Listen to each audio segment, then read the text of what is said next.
Vishnu Padaya Krishna Prastaya Yogitare Srimate Bhakti Vedanta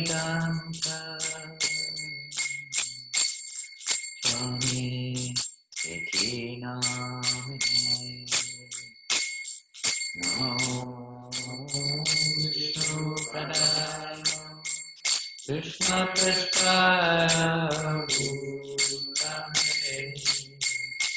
Srimate Bhaktivedanta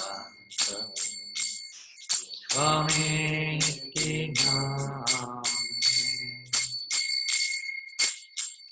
Namaste Saraswati Devi Gauravani Prachari Nirvashesha Sunyavadi Ashtachari Shatari Namaste Saraswati Devi Gauravani Prachari Nirvashesha Sunyavadi Ashtachari Shatari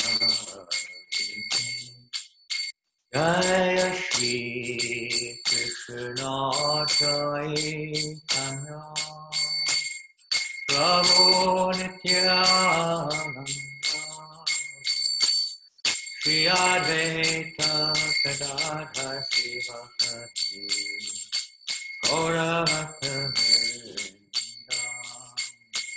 Shri Krishna Chaitanya Prabhu Nityananda Shri Advaita Gadadhar Sivakati Gaura Bhakta Hare Krishna Hare Krishna Krishna Krishna Hare Hare Hare Rama Hare Rama Rama Hare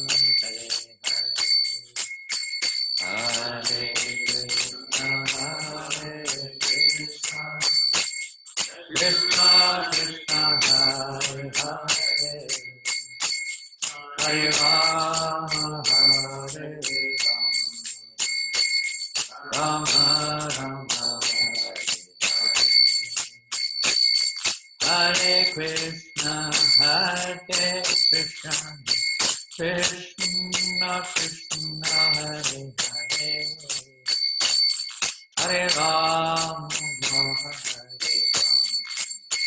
Rama Rama Hare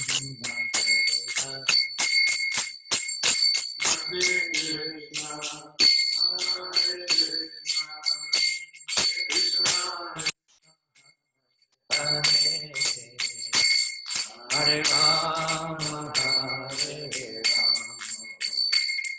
Rama Rama Hare Hare Hare Krishna Hare Krishna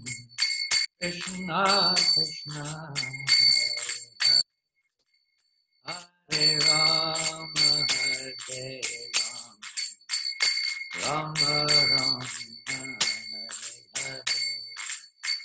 Hare Krishna Hare Krishna Krishna Krishna Hare Rama Hare Rama Rama Hare Krishna Hare Krishna Krishna Krishna Hare Hare Hare Rama Hare Rama Rama Hare Krishna Hare Krishna Krishna Krishna Hare Hare Hare Rama Hare Rama Rama Rama Hare Hare Hare Krishna Krishna Krishna Hare Hare Hare Rama Rama Rama Hare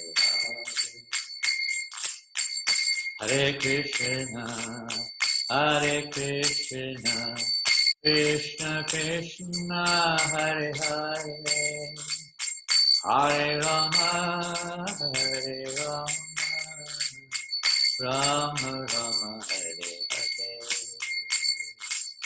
Hare Krishna,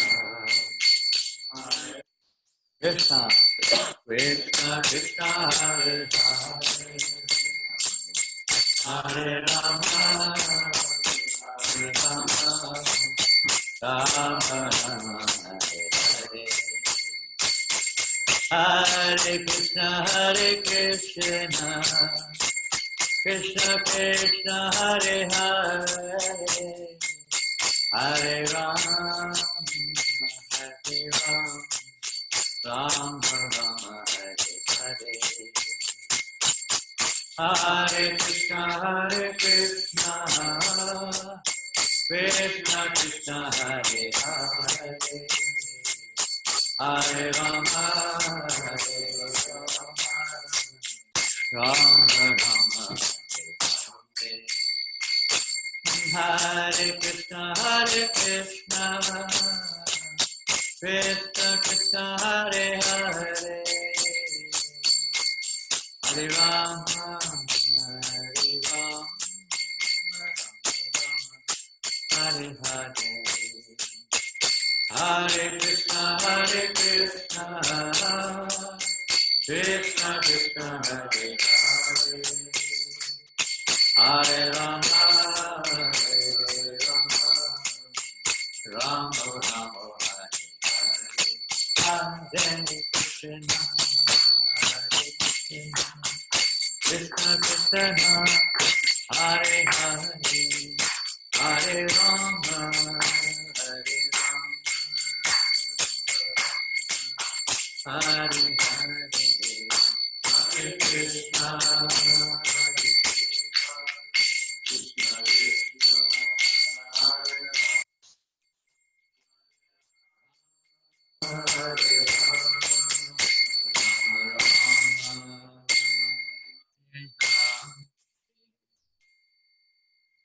Oh, Premanande, Hari Hari Bo, Srila Prabhupada Ki Jai.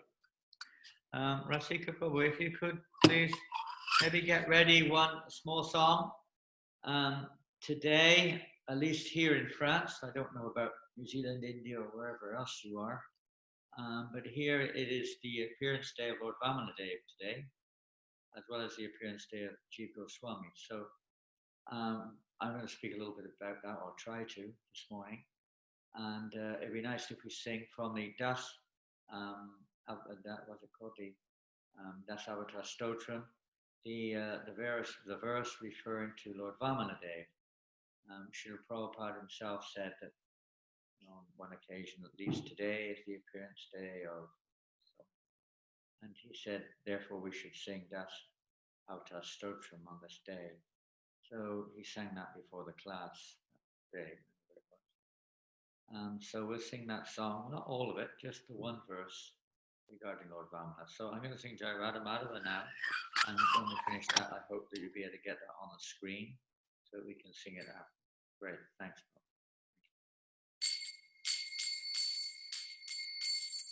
Jai Radha Madhava Kundra Bihari Radha Madhava Kundra Bihari Jaya Radha Madhava Kundra Bihari Radha Madhava Kundra Bihari Gopi Janabala Girivardhari Gopi Janabala Girivardhari Gopi Janabala Girivardhari Gopi Janabala Girivardhari Yasodanandana Braja Janaranjana Janananda Brajajana Yasodanandana Brajajana Ranjana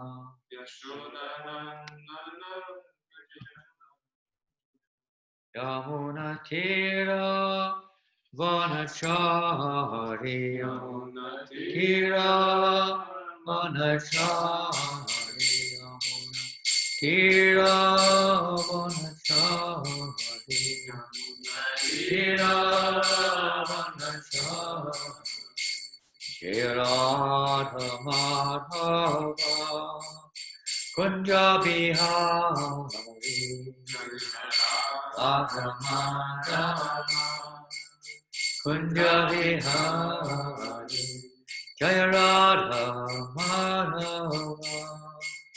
Kunja Bihari Jaya Radha Madhava Kunja Bihari Gopi Janabalava Girivaradhari Gopi Janabalava Girivaradhari Gopi Janabalava Girivaradhari Gopi Janabalava Girivaradhari Yasodanandana Bhajana Ranjana Yasodanandana Bhajana Ranjana Yasodanandana Bhajana Ranjana Yasodanandana Bhajana Ranjana Yamuna Tira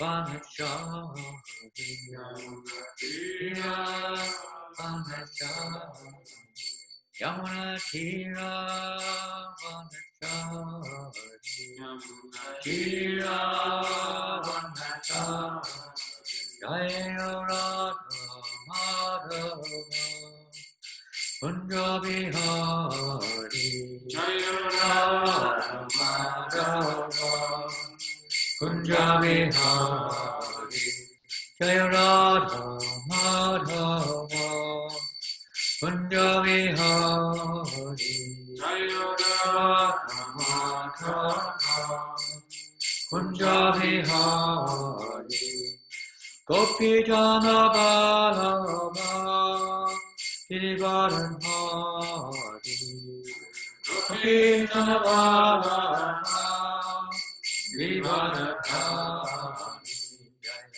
Gopi Jana Balava Girivaradhari Gopi Jana Balava Girivaradhari Sodanandana Bhajana Ranjana Yasodanandana Bhajana Yasodanandana Bhajana Ranjana Yasodanandana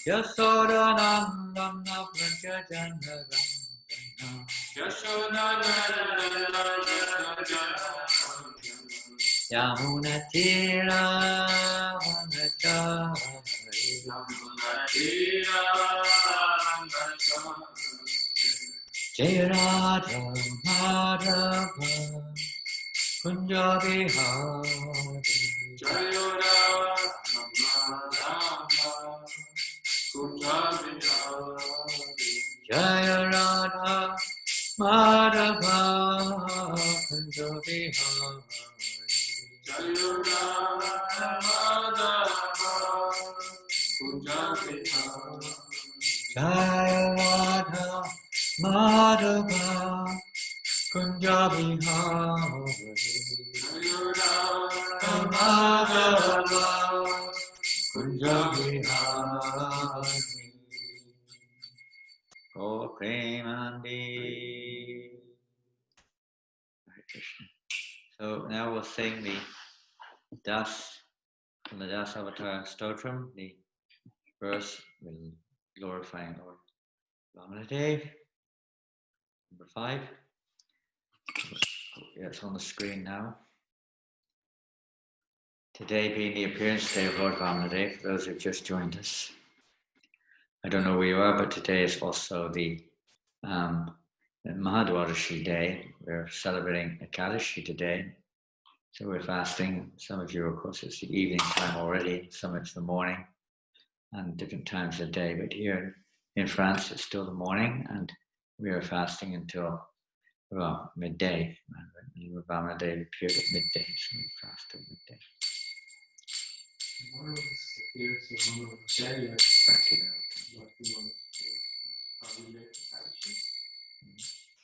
Can you break the Krsna?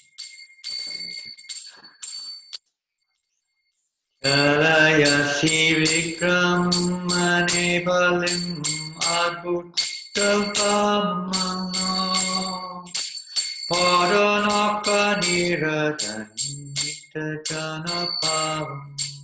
Altogether. Kalayasi vikramane balim adbhutabhamano Paranaka nirajanita janapam Kesavandita Vamanarupa Jai Jagadisha Hare Jai Jagadisha Hare Jai Jagadisha Hare. Together last time. Keshavadita Vamanarupa Jai Jagadisha Hare Jai Jagadisha Hare Jai Jagadisha Jayati Vikramane Bharimadhutavam Padanaka nirajanita janapavam Kalayati vikramane bharimadhutavam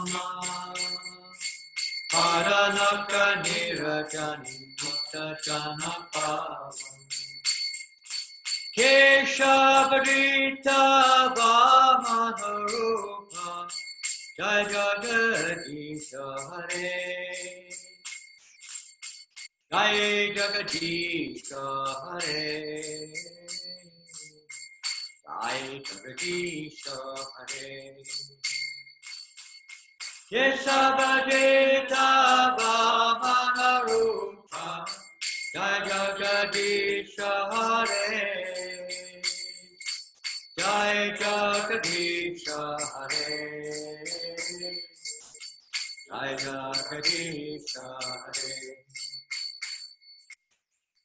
Jaya Vamanarupa Jaya Vamanarupa Jaya Vamanarupa Jaya Vamanarupa Jaya Vamanarupa Jaya Vamanarupa Jaya Jaya Vamanarupa Vamanarupa Vamanarupa Jaya Vamanarupa Jaya Vamanarupa Jaya Vamanarupa Jaya Vamanarupa Jaya Vamanarupa Hare Krishna Krishna Krishna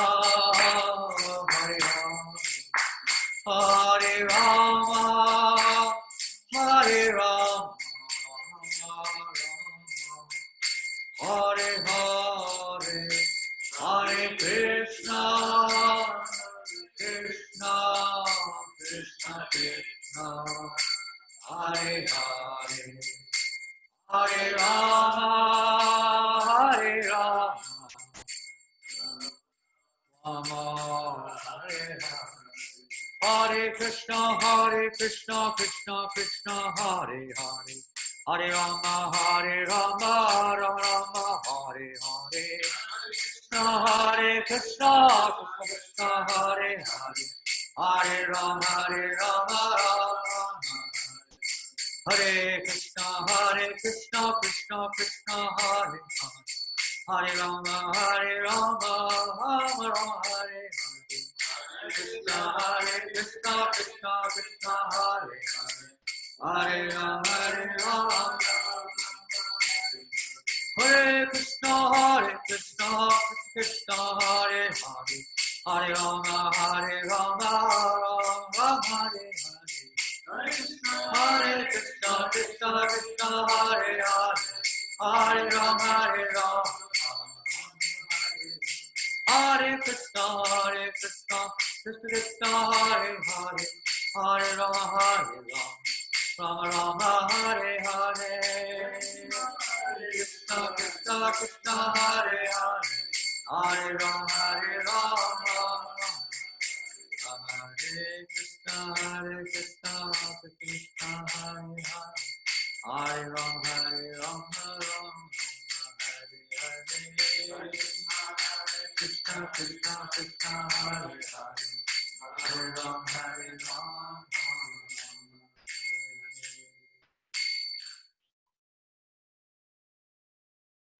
Jai Om Vishnu Pada Paramahamsa Parivajracharya Shkata Satishrya A.C. Bhaktivedanta Swami Prabhupada Ki, Srila Prabhupada Ki, Shri Gaurnitai Ki, Jai Grantaraj Srimad Bhagavatam Ki, Shri Lord Vamanadev's appearance day Ki, Shri Jiva Goswami's appearance day Ki, Jai Mahadwarashi Vrata Ki, Jai. I go pray Manandi, O gloriously assembled devotees, O glorious Shri Guru and Gauranga, O glorious Shri Prabhupada, Namo Vishnu Padai, Krishna Prasthaya Bhutle, Shmati Bhakti Vedanta Swami Naman. Namaste Saraswate Deve Gurvani Vichari Nene Vasesa Sunyavadi Pastichari Shatai. Let's just read the translation, Rasika, if you can, please. Verse number 5, if you got it. Yeah. O Shiva, O Lord of the universe, O Lord Hari, who have assumed the form of a dwarf Brahmin, all glories to you. O wonderful dwarf, by your massive steps you deceive King Bali, and by the Ganges water that has emanated from the nails of your lotus feet, you deliver all living beings within this world. Very well. Okay, you can take it off. Hare Krishna. Okay, Vanchakapa Turubhyascha Kripa Sindhubhyevacha Patitanam Pavanebhyo Vaishnavebhyo Namo Namaha. Hare Krishna. So today we'll be reading from the Srimad Bhagavatam, Canto 8, or hearing from and discussing. Canto 8 of the Srimad Bhagavatam is, those who have the book, you might want to follow it at intervals, and we'll be starting with the 18th chapter of the 8th canto, but it's going to be reading from little parts here and there. So it's not like going to be a straight reading by any means. Jai Hare Krishna. I'd just like to, maybe some of you know, maybe some of you are conscious, just one disciple is at the moment, he's just yesterday, I think he's a bit better today. He's been in IC with COVID the last few days. His name's Kishori. He's an Indian devotee. Those who are from Australia will probably know his brother, Toshan Krishna. It's Toshan Krishna's brother. He's in Russia, so he along with 20 other devotees in the temple there contacted coronavirus. So, and he got a little bit worse than the others, I guess.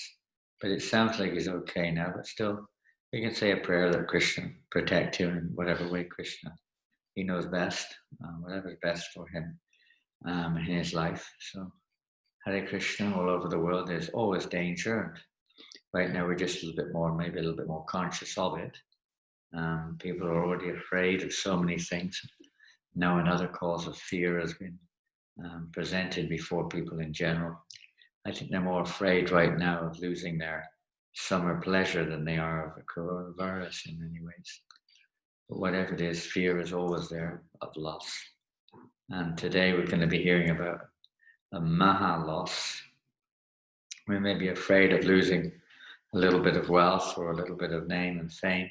But today we're going to hear about Bali Maharaj, who lost quite a big lot of, let's say, of wealth or property, etc., and a lot of fame as well. but by giving, one gets, as they say. So when we sacrifice for the right cause, then one gets unlimited returns. So we'll hear a little bit about that today in the case of Bali Maharaj and how Lord Vamanadeva showered his mercy upon him. Normally when someone takes everything away from us, we're not feeling very fortunate. It's not considered very auspicious.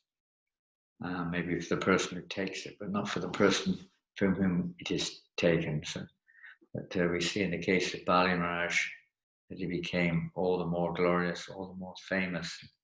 In fact, his glory as a sung throughout all the universe is forevermore, practically speaking.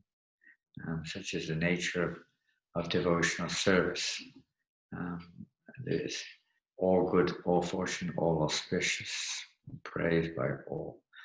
Of course, those who are non-devotional may not. All the demigods, all the Vaishnavas, everyone is very happy to see acts of devotion. Okay, Om Namo Bhagavate Vasudevaya. Om Namo Bhagavate Vasudevaya. Om Namo Bhagavate Vasudevaya. Om Namo Bhagavate Vasudevaya. Hare Krishna. So we'll just small recap on the history, brief, leading up to the appearance of Lord Vamanadeva. Throughout the universe, in the course of time, there's always a clash between the demons and the devotees, the demigods and the asuras, on a universal level, not just on the localized level on one planet we have here on this planet. Prabhupada said there's not really demons and devotees on this planet. Practically everyone's a demon. It's demons fighting with demons on this planet. But in the universe, sometimes these great clashes take place. You can hardly conceive of what type of fight would be there. We make up our imaginary reenactment of various battles in the course of history, but to contrast even Mahabharata or Ramayana, even in terms of Vedic battles, are very great. But compared with the battles between the demigods and the demons, I don't know how to compare them. Of course, in those cases, Krishna himself was present, which makes it even more transcendental than any other battle. But nonetheless, in terms of the power, the nature of the mystic weapons, even the number of participants in battles between the demons and the demigods would be understood, would be almost beyond our imagination. The expertise with which they fight. So it so happened that, after many various backs and forths between the demigods, sometimes the demons were on top, sometimes the demigods, and a lot of it depended upon the demigod's behavior, because Indra particularly had this tendency from time to time, due to false pride, but in a sense being an instrument of providence, because at certain points of time the demons were destined to be on top. So Indra was, in one sense, an instrument to fulfill providence's will. But anyway, whatever it is, he defended his spiritual master Brihaspati, and in various things, cursed to lose his power, then so many things. Then he cursed Lord Brahma and so on and so forth. And there's a great churning of the ocean, this and that going on. But again, at this time had come when it was more favorable to the demons, and especially because the demons were headed now by Bali Maharaj, the grandson of Prahlad Maharaj, the great Prahlad Maharaj. Bali Maharaj appeared in the same family as Prahlad, or Hiranyakashipu, would come to that. So he was a great lineage in terms of, you could say, material eligibility, of demoniac lineage nonetheless. But it doesn't mean that everyone in a lineage is a demon. They may fight for the demons, they may represent the demons, It doesn't mean they're necessary in of themselves a demon. Bali Maharaj is one of the great Mahajans. He's not an ordinary living entity. But he's in this position anyway as the king of the demons or the asuras, and they were performing on kind of a yajna, which was very powerful under the direction of Shukracharya and the descendants of the Bhrigu dynasty, and they were all very pleased with Bali Maharaj, so they bestowed upon him all kinds of, you could say, honor and power. And then he set forth with the army of the demons to invade the heavenly planets. At that point of time, Lord Indra was very afraid. Well, it was like the Lord recommended that he should leave his place, his residence in the heavenly planets, because time was against him and he would be conquered over by the demons. So Indra and the other demigods of that plane, they all left their posts and went incognito, couldn't see them, they were hidden during that period of time. So Bali Maharaj very easily, in a sense, conquered the universe up to the higher planets and was the emperor of the universe, basically speaking. And at that time, as he conquered the Indra and the demigods, Indra's mother, Aditi, was very, very disturbed. She didn't know what to do. All of her sons had gone and hiding in caves, etc. No sacrifices being performed. It was a very inauspicious time. So Mother Aditi was very eager and desirous what to do about this. She so much wanted her sons, the demigods, to assume their positions again as the rulers of the universe. Now the demons were in charge and Bali was sitting on the throne of Indra. So, so she what to do. Her husband Kashyapa Muni was in great performing many austerities, meditation, austerities, and so on. And he was oblivious to all of this. Then at that time he came out of his meditation and saw all around him, everything looked inauspicious. Even his own ashram didn't seem to be very nice atmosphere. Well, then finding out what had happened, then his wife approached him, Aditi approached Kashyapa Muni with her sorrowful tale, asking her husband what can be done. So her husband, in one sense, was overly, these things are kind of superfluous in one sense to transcendentalists. But nonetheless, he said, okay, well, there's nothing any of us can do. The time is against the demigods. Again, we can't do anything. Sage. He said also the demigods, there's nothing they can do about this. This is the wrong time right now. The only thing you can do is take shelter of Lord Vishnu. He's the protector of all. And he generally, although he's equal to all, he generally favors his devotees. So you take shelter of him. How to do that? So then Kashyapa Muni then taught to this Payovrata, some kind of practice, some sense control, worshipping Lord Vishnu 12 days, very diligently performing various types of sacrifices and so on. So she did. She took that up. And sure enough, after 12 days, Lord Vishnu appeared before her, and she was overwhelmed in ecstasy, offering her obeisances again and again, praising the Lord. And the Lord assured her, her plight, that don't worry, I will appear as your own son to fulfill your desires. So she was appeased. But at that time, of course, still there was some more time to go before that would happen. And consequently, the demigods reassuming their positions in the heavenly planets.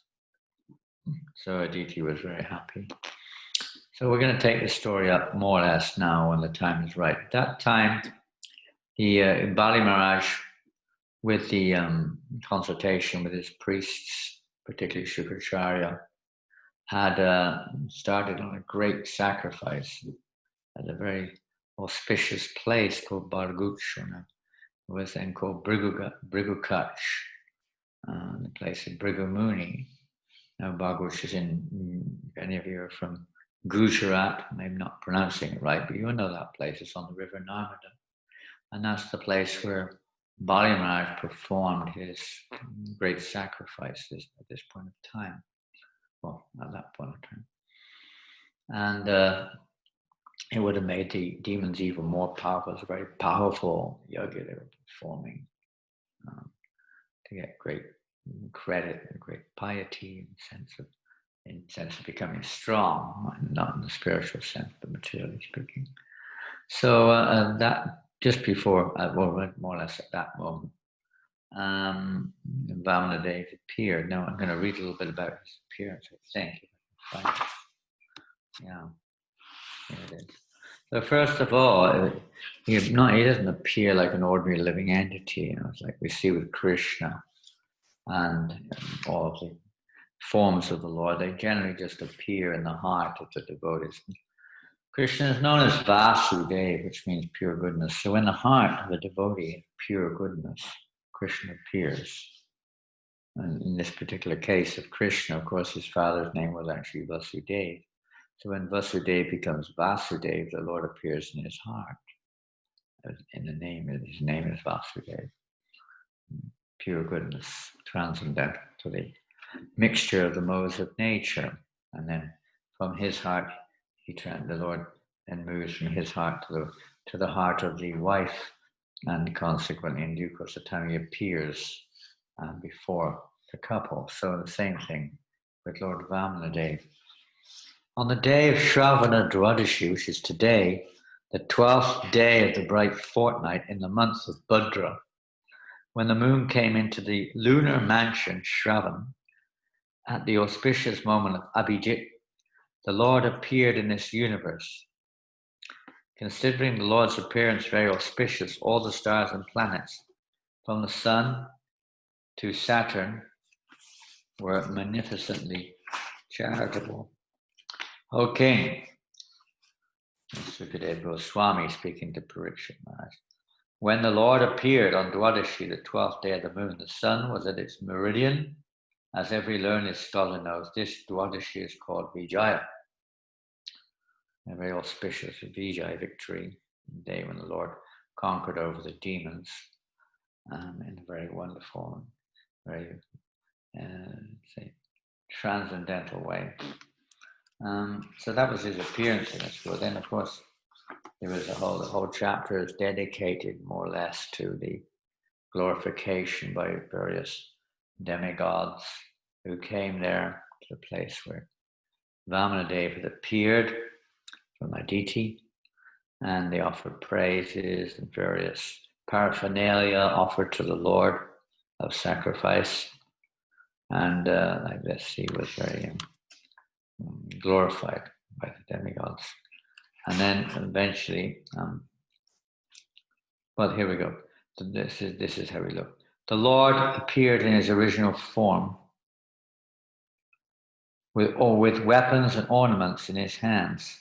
Although this ever-existing form is not visible in the material world, he nonetheless appeared in his form. Then in the presence of his father and mother, he assumed the form of Vamana. At first he was a four-armed form, holding like he did with Devaki and Vasudeva in prison of Kamsa, but then he assumed his human-like form. So in this case, he was also like, this assures the devotees, those who are in reverential worship particularly, this assures them, don't worry, I am here. It's not just another ordinary baby. I am the Lord himself to protect you, so don't worry. So then he transformed himself into a dwarf Brahmin form of a boy. Although this ever-existing form is not visible to the material world, he nonetheless appeared in this form. Then in the presence of his father and mother, he assumed the form of Vamana, a dwarf Brahmana, a brahmachari, just like a theatrical actor. So that was his appearance. And then we're going to jump forward now to the 19th chapter, text 4 of the 19th chapter. Text 4. O King Bali. So now what? Okay, we're going to summarize what's happened now. So after he appeared and received the worship of the demigods and the various paraphernalia, he left the place of the deity, the heavenly plants, and he came down to Bargucha River Crutch, where Bali was performing this great sacrifice under the direction of the Brahmanas, those who were in his line, and the Lord then approached that sacrificial arena, and he said, "O King Bali," so he's approached him, and when he arrived, Bali Maharaj was very happy to see you.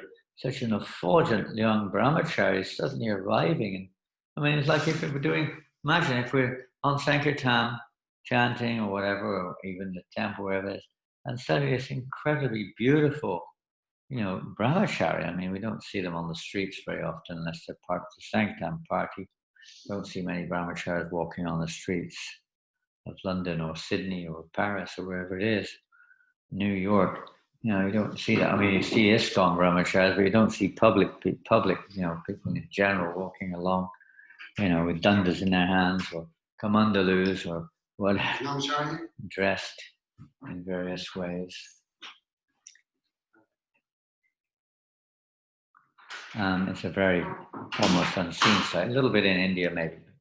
So very beautiful. His form was extraordinarily beautiful. He was very effulgent. And of course, he was the Lord himself in this form. And Vamana means like dwarf light. And Bali Maharaj was attracted. And one of the reasons that the demons sometimes get really powerful is that although they're called demons, they're demons not necessarily only by certain aspects of their behavior, but certain aspects of their behavior are very, you could say, very pious. They give charity like anything to Brahmins sometimes and perform welfare activities of various kinds. They even know the Vedas quite well. Many of them have all kinds of Brahmins reciting sections of the Vedas and different things. Their habits may not be so pure, but they have certain aspects of them which is they accrue all kinds of pious credits. Their only fault in general is that they're enemies of God. That's what determines one as a demon. They either deny God, they're inimical to God. This is what determines them as demons. Whereas the demigods, even though they may not be any more learned, maybe not so learned, they may not also be so charitable and no more charitable than the demons sometimes, but they do believe in God and they do see themselves as acting on behalf of God or Krishna and not independently. They sometimes get overwhelmed, but generally speaking, the demigods are devotees of Krishna, be it mixed, but they are generally devotees, with the demons are not devotees of Krishna generally, although there are exceptions like Bali, Prahlad, and others who in principle were demons, but in their hearts are actually devotees. So Bali Maharaj, being the grandson of Prahlad Maharaj, he learned all this from his grandfather. And therefore he was very desirous to offer charity to this Brahmin boy who's come here. There's a lesson to be learned. When a guest comes to our house, it said even if it is an enemy, in this case, Vamana being a form of Vishnu was the enemy of the demons in one sense. Krishna's not the enemy of anyone, but in terms of relationship, it appears that he is their enemy. So Bali Maharaj was nonetheless showing this example, no matter who it is, one should offer, appropriate charity to any visitor who comes to our home. And that should apply to all sorts of things. A country should offer charity when people visit their country or come to stay in their country. Instead, they kick them out and give them all sorts of problems. And when people come to our home, we get bitten by dogs or, shouted at or something, or scared out of our wits, something. There's no culture in today's society, on either side, either by the person, the host, or the visitor. In most cases, the visitor sometimes is also coming for ulterior motives. Maybe he's coming to steal or do some crazy thing in the house, even worse sometimes. It's Kali Yuga. society is all topsy-turvy, as Prabhupada said. But anyway, in principle, when any guest comes to one's place, one's supposed to offer charity to the guest, whatever that may be, but some form of charity. If one has wealth, one offers wealth. If one doesn't, one offers a nice sitting place and a cup of water and something to eat at least. Something must be offered. So Bali Maharaj immediately wanted to offer something to Vamanadeva, and in this case, then Vamanadeva would then begin speaking just to convince Bali Maharaj he should do it. Because Shukracharya wasn't so enthusiastic, because Shukracharya was pretty, he had quite a strong vision, and he could understand this is not an ordinary little Brahmin boy, this is Vishnu in disguise, be careful. O King Bali, Pamela said, never in your dynasty has the low-minded king been born who, upon being requested, has refused charity to Brahmins in holy places or a fight to Kshatriyas on a battlefield. And your dynasty is even more glorious due to the presence of Prahlad Maharaj, who is like the beautiful moon in the sky. So then Lord Vishnu carried on. Lord Vamanadeva carried on then, glorifying the heroic deeds of Hiranyaksha and Hiranyakashipu, Prahlad Maharaj, and so on, just to assure him that, he should be heroic here, not a coward, and back off. Backing off from charity is like backing off from fighting in the battle or something like that, or you're on stage or something, you back off, kind of a cowardly act. So having promised charity, you can't back off. You can, but that's an activity of cowardliness, which we hear about shortly from Bali Maharaj. So then anyway, Bali Maharaj then said, you please ask for me then anything you want. I can offer you planets. I can offer you solar systems, whatever you want. Planetary systems. Take it. Here, what an opportunity. Goodness me, come on, don't hesitate. I'm at your service. And then the Vamanadeva replied, oh, okay. O King of the Daityas, from your majesty, who come from such a noble family, and who are able to give charity munificently, I ask only 3 paces of land, to the measurement of my steps. You can imagine it wasn't much land. He was a pretty small guy, and he had small feet, and it would have covered maybe a couple of meters at most. But he just asked 3 steps of land. That's all he wanted. What? O King of Controller, O King, controller of the entire universe, although you are very magnificent and are able to give me as much land as I want, I do not want anything from you that is unnecessary. This is another interesting lesson. And we tend to take many things into life which are really not necessary, both gross and subtle. And that causes us to become weighed down, burdened, entangled. If a learned Brahmin takes charity from others according to his needs, he does not become entangled in sinful activities. We can become maybe even sinful activities, but at least very, very possessive, attached to things of this world. A Brahmin just takes what he needs and not more. But we have a tendency sometimes, whether it's eating or whether it's accumulating wealth, or something, we take more than we need and keep it, and all sorts of things which are not so favorable to our spiritual life. Spiritual life is based upon, in a sense, Vairagya Vidya Nija Bhakti Yoga, it is based on detachment from this world. It doesn't mean rejection, but it means not identifying. This will be the biggest lesson which we'll learn today, probably, later on, not now. But this meaning of detachment, to some people it means rejection, but that's not the real meaning of it. But we'll find out later. So he's saying here, I don't want anything. I don't need it. What am I going to do with it? Imagine if someone came to you went to someone's house and they said, I'm going to give you charity, and you're probably getting quite excited, hoping you're going to get a few $100,000, euros, pounds, whatever it is. And then they suddenly give you, 50 million cows. Well, of course, you might think, if you're a demoniac, you might sell them. But in principle, what are we going to do with 50 million cows? You don't need 50 million cows. You don't even necessarily need one cow, maybe for every hasta. But what does a Brahmin need? The Brahmachari Brahmin, what do they need? Next to nothing. Even if you give them something, they just give it to their spiritual master. They don't even keep it. People used to give things to us on the street in London when we had no socks, no jumpers, no shoes, this, that, the other. And they would sometimes give us money. They say, I'm giving you this money, but make sure you use it to buy yourself a proper pair of shoes. We would be going out in the winter on book distribution with we used to call them flip-flops. I don't know what you call them now. These kind of shoes with nothing other than a strap that kind of goes like this, into the toe and down. And we used to call them flip-flops. And we were going, that's all we had in the middle of winter, no socks. And going out distributing books. And several times people came to me, I'm giving you a $5, but get yourself some shoes for goodness sake. You can't walk around like this in the winter. And said, don't give it, make sure you do that. Don't give it to your sect. Make sure you use it for your feet, okay?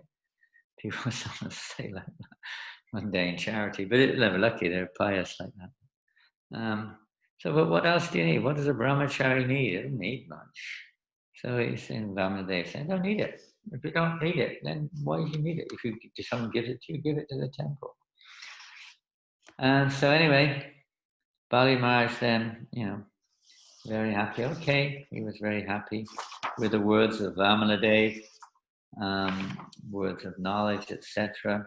And he prepared to say, and he said, well, you've asked for 3 paces of land. I think you're a small boy. Your intelligence has not yet developed sufficiently. You could ask for anything. Why are you just asking for 3 paces of land? According to your steps, that's nothing. Come on, wake up. You've lost your intelligence. So he was trying to encourage him, but Ramana wasn't very interested in the encouragement. And the Lord replied to Bali Maharaj, and he said, text 21 of the 19th chapter, really nice verses, these ones. The personality of God has said, oh, my dear king, even if the entirety of whatever there may be within the 3 worlds to satisfy one's senses, I'm going to read that again. Oh, my dear king, even the entirety of whatever there may be within the 3 worlds to satisfy one's senses cannot satisfy a person whose senses are uncontrolled. And I'm sure every one of us has had some experience that no matter how much you get, we're still not satisfied. As Rolling Stones used to sing, I can't get no satisfaction. They had so much material, I say facilities, relatively speaking, and still they were not satisfied. And that's the nature of this material. But if our senses are uncontrolled, you can have the whole universe and still not be satisfied.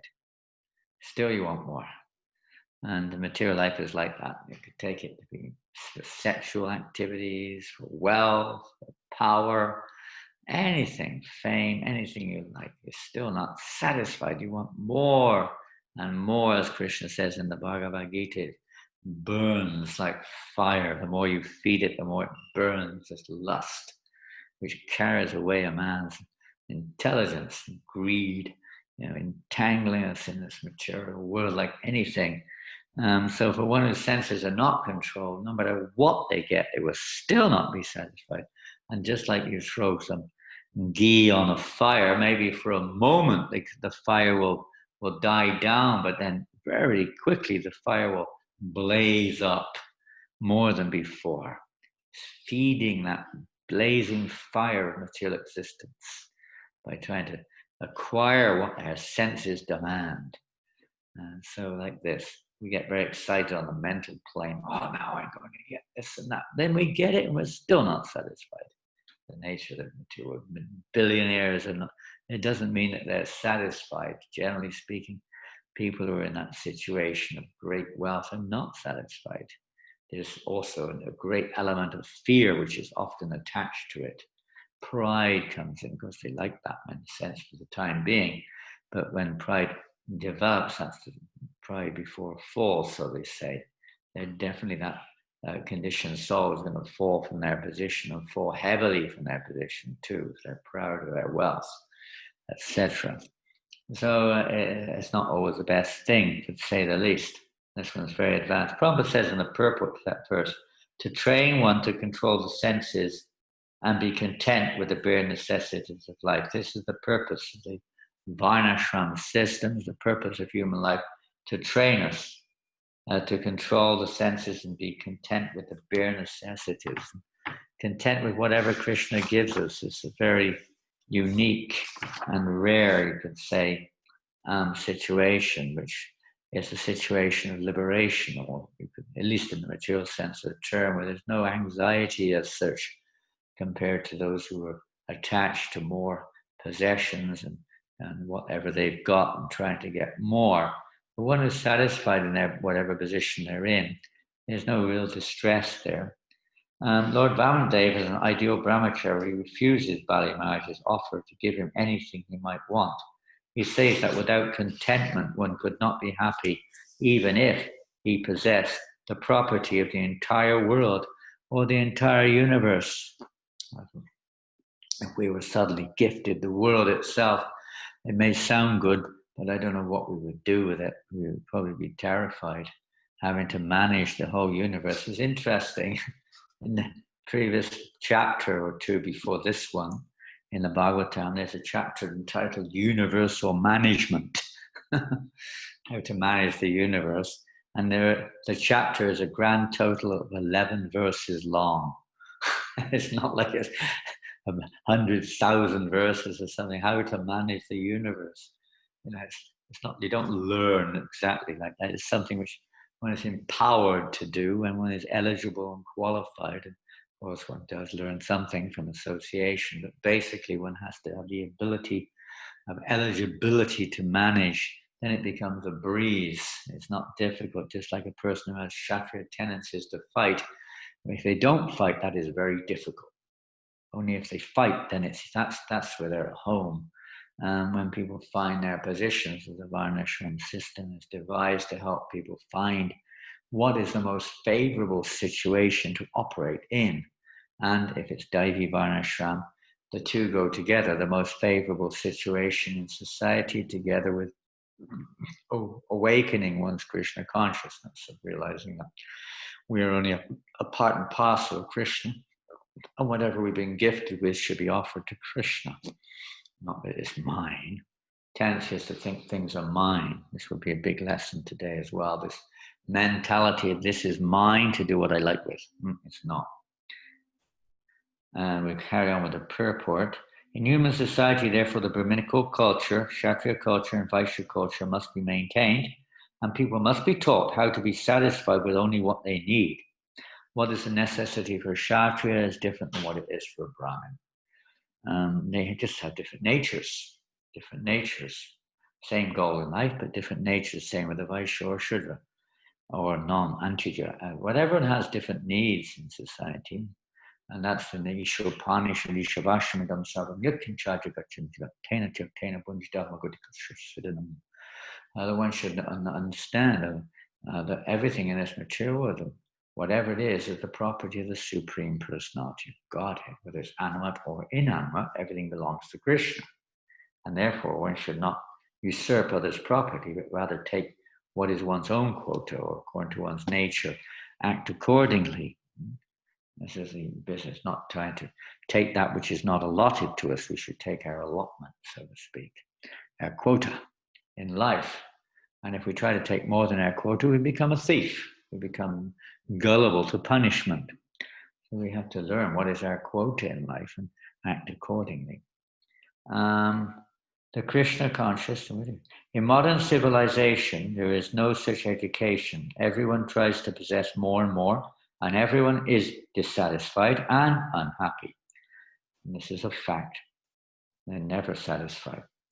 The Krishna conscious movement is therefore establishing various farms, especially in America, to show how to be happy and content with minimum necessities of life and to save time for self-realization, which one can very easily achieve by the chanting of the Maha Mantra, Hare Krishna, Krishna Krishna, Hare Hare, Hare Rama, Rama Rama, Hare Hare. Yes, Prabhupada wanted farms. We're sitting in one of the projects which Srila Prabhupada started here in New Mayapur in France right now, looking out the window and seeing the trees and the logs waiting for the winter, the rose garden being developed, built up again. And I'm not seeing the fields where they're growing things. It's on the other side of the temple, on the side of the castle. This is the forest side here, some fields and some gardens. But Prabhupada wanted this, and in many countries now, especially in America, because at that time there were a couple of farms, 2 or 3 farms in America. Maybe there's still more than that now in America, but there are farms in Europe, Australia, New Zealand, India, and many other countries around the world, Malaysia, Philippines, here and there, South America, Africa, everywhere, practically speaking. Whenever possible, devotees are developing, may not be developed, but developing farming communities because they're so important in society to teach Varnashram. When Prabhupada was in London, 1977, on his last trip to the Western world, just before he left the world, when he was in London, he revealed his plan, which was to go to the farm in America called Gita Nagari, and there he wanted to show us how to establish Varna Ashram. But he didn't go, obviously leaving it up to us. But basically, as we see in the Bhagavatam in the first canto and the prayers of Bhishmadeva, the instructions of Bhishmadeva, how he makes it clear the importance of this Varnashram system, but he describes the eligibility for Varnashram, and it's really the 26 qualities of a devotee, more or less. He said, amongst such qualified persons, the Varnashram system may be introduced. It's not like a system for those who are failures in the spiritual path. No, it's a very scientific system which has to be protected by eligibility, not by simply force. Some kind of, whatever you call it, despot or something, ruling at the top and forcing people to do what they say. No, but it's actually run by spiritual qualification. And then everybody in society gets great spiritual benefit just by doing their work, even without any realization of what the goal of it is. They also benefit because they're in a system which is directed to performing sacrifices for the pleasure of Krishna or Vishnu. The Varnashram system is devised, and specifically in Kali Yuga, that sacrifice is Hare Krishna, Krishna Krishna, Hare Hare, Hare Rama, Rama Rama, Hare Hare. So anyway, on we go. Vamanadeva then continues to say, if I were not satisfied with 3 paces of land, then surely I would not be satisfied even with possessing one of the 7 islands consisting of 9 varshas. Even if I possess one island, I would hope to get others. It's a very important lesson, isn't it? Of course, brahmacharis are supposed to be satisfied in any situation, but this is a lesson for all of us. It's not just for brahmacharis. Maybe a few of you out there are brahmacharis, I don't know. But this is a lesson for all human beings, particularly, is don't be greedy. Don't be greedy. We can be greedy for Krishna consciousness, but not for material possessions. The tendency is to become greedy. We're lusty to enjoy and we're greedy to possess.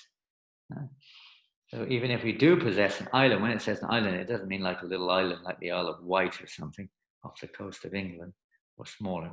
It means that the whole section of the universe, there are islands in the universe with different planetary systems and so on. Even if we possess the whole area, like Jambudweep or something, still wouldn't be satisfied.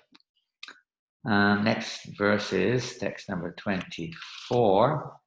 One should be satisfied with whatever he achieves by his previous destiny, for discontent can never bring happiness. If you're not satisfied with what you've got, you'll never be happy. Discontent. How do we get that? A person who is not self-controlled will not be happy even with possessing the 3 worlds. Or to speak of one, possessing all the 3 worlds. Still not satisfied because we're not self-controlled. Uncontrolled senses just never satisfied. They just drag us forevermore from one lifetime to another, from one place to another. Yoga is controlling the senses. We may not be satisfied, but at least they should be regulated, controlled by regulation. At least that much. Long purple, we won't read it. Vamanadeva goes on, a Brahmana who is satisfied with whatever is providentially obtained is increasingly enlightened with spiritual power, but the spiritual potency of a dissatisfied Brahmana decreases as fire diminishes in potency when water is sprinkled upon it. Plus, their satisfaction isn't just one of detachment. It's not just one of self-centered kind of self-realization and such, but it's ultimately the topmost form of satisfaction is that they're just depending on Krishna. Whatever you do, my Lord, whatever you give me, that's what I deserve or what I'm meant to have.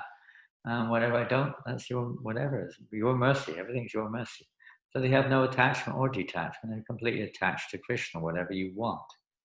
Otherwise, if we're detached, it's just like in the case of Sudama Vipra, when Krishna was in Dwarka and Sudama Vipra was in Porbandar, and of course they were rather Gurukul, close associates in the Gurukul of Sandipani Muni, but later on Krishna then of course took up his position of the king of Dwarka, and Sudama Vipra was just from a poor Brahmin, very poverty-stricken, so poverty-stricken. And why on earth did Krishna give him huge wealth? It doesn't seem to compute. Now, give him something to fill the belly. Okay, his wife was hoping they would get at least enough something so they didn't have to starve half the time. But Krishna gave him vast wealth, a palace, servants, so much wealth. Why? Because Sudama Vipra was attached to detachment. He was attached. It's funny. Becoming attached to detachment is another form of attachment. So Krishna was breaking his whatever attachments he had in this world. Becoming attached to being detached from this world is another form of attachment. There are many lessons there. So anyway, we go on. So Vamanadeva is also teaching that here. And so if a Brahman is not satisfied, whatever comes, may have a lot, may have nothing. But whatever it is, he's satisfied, he'll carry on with his duty.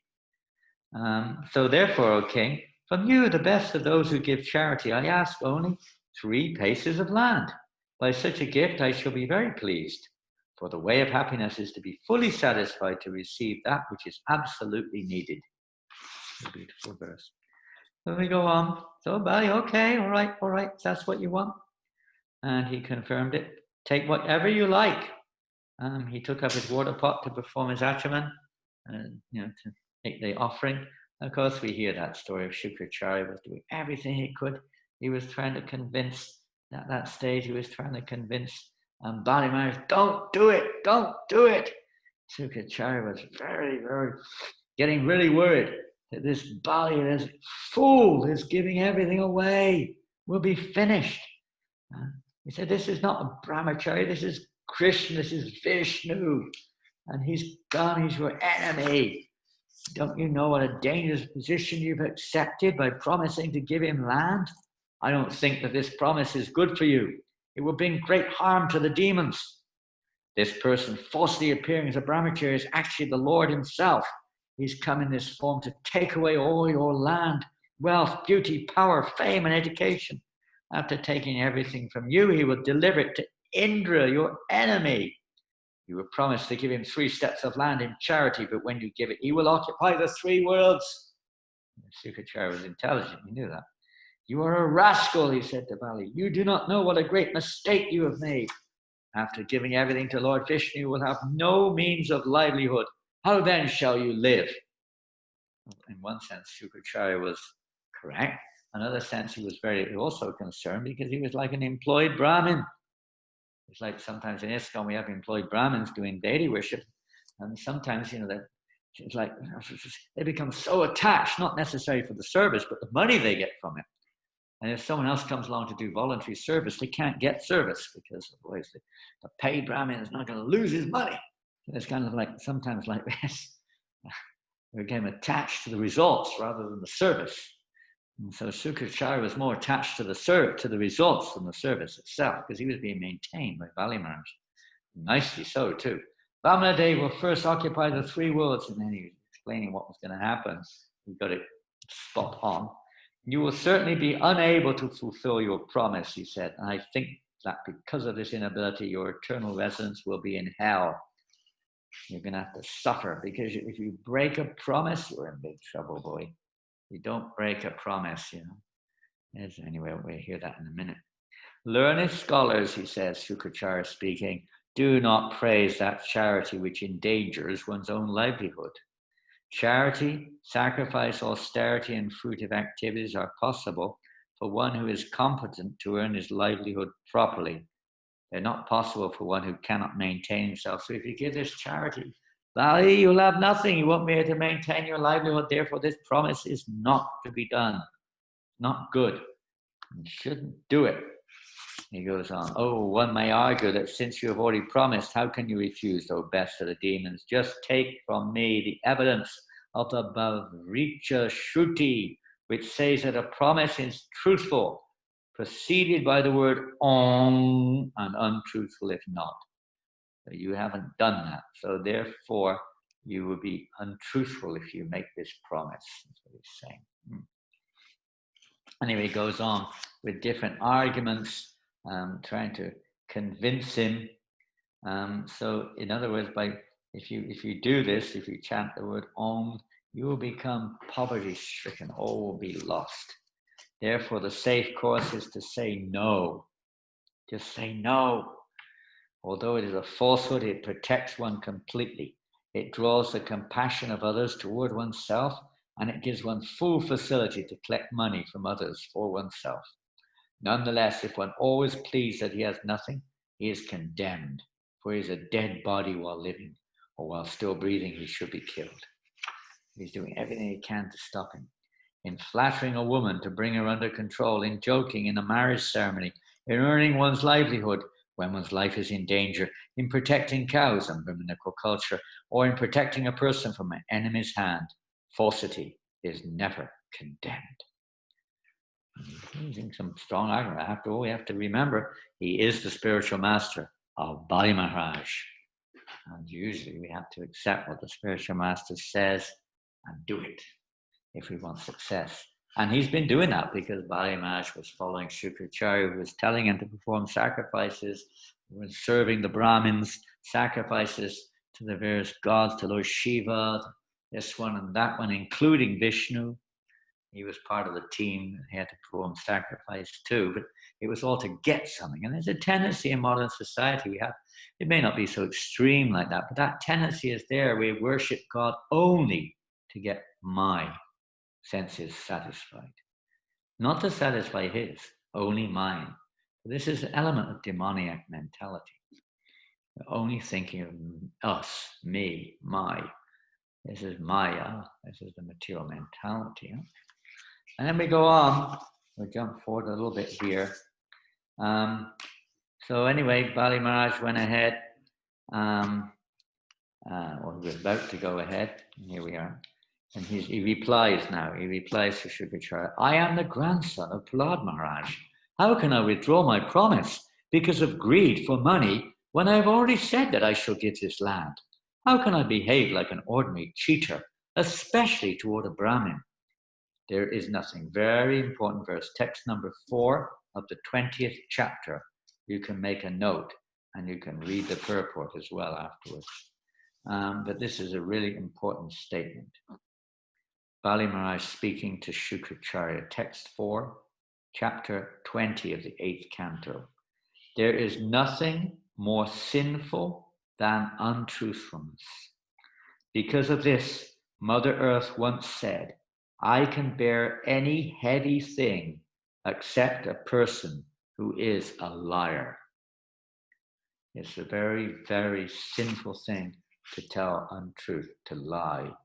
Because in Kali Yuga, it's a very common thing. But that's why there's so much suffering, amongst other things. So bear that in mind and study, read the purport. It's a short purport, very important.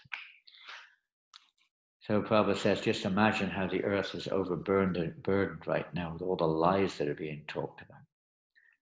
And then Bali Maharaj goes on, I do not fear hell, I do not fear poverty, I do not fear an ocean of distress, fall down from my position or even death itself. as much as I fear cheating a Brahmana. We should think like that regarding our vows to our spiritual master and towards Srila Prabhupada and the followers of Srila Prabhupada, whoever it is. We shouldn't cheat. And that's the most fearful thing.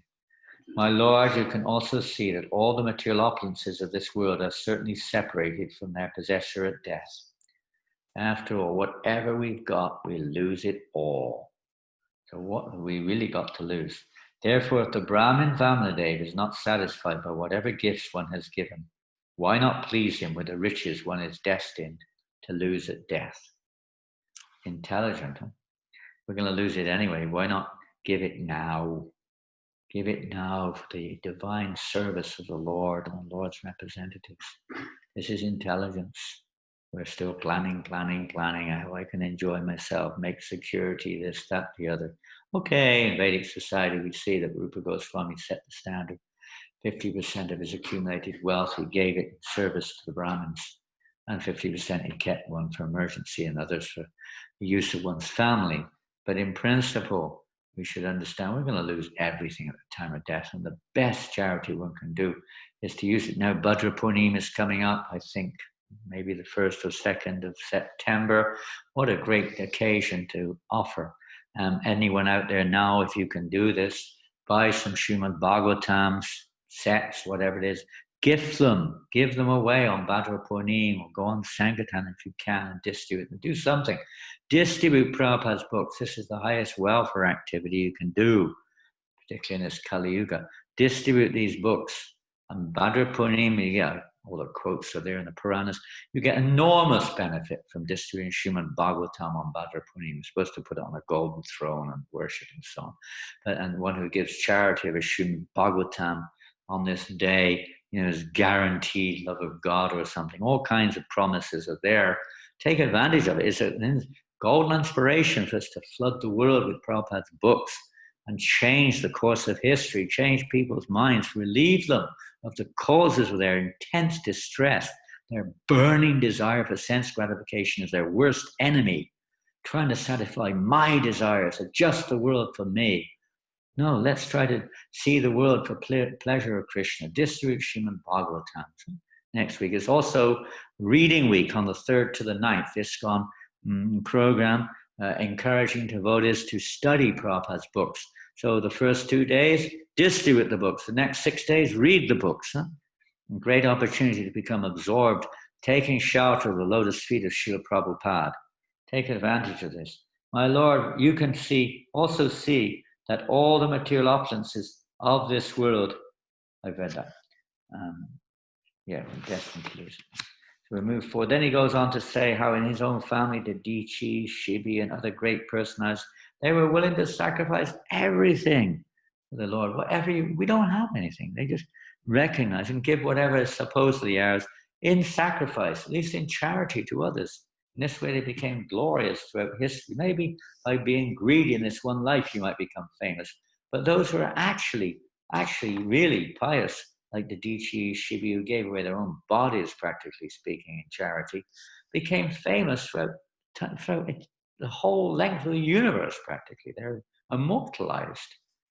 They're the real heroes. And we'll jump forward.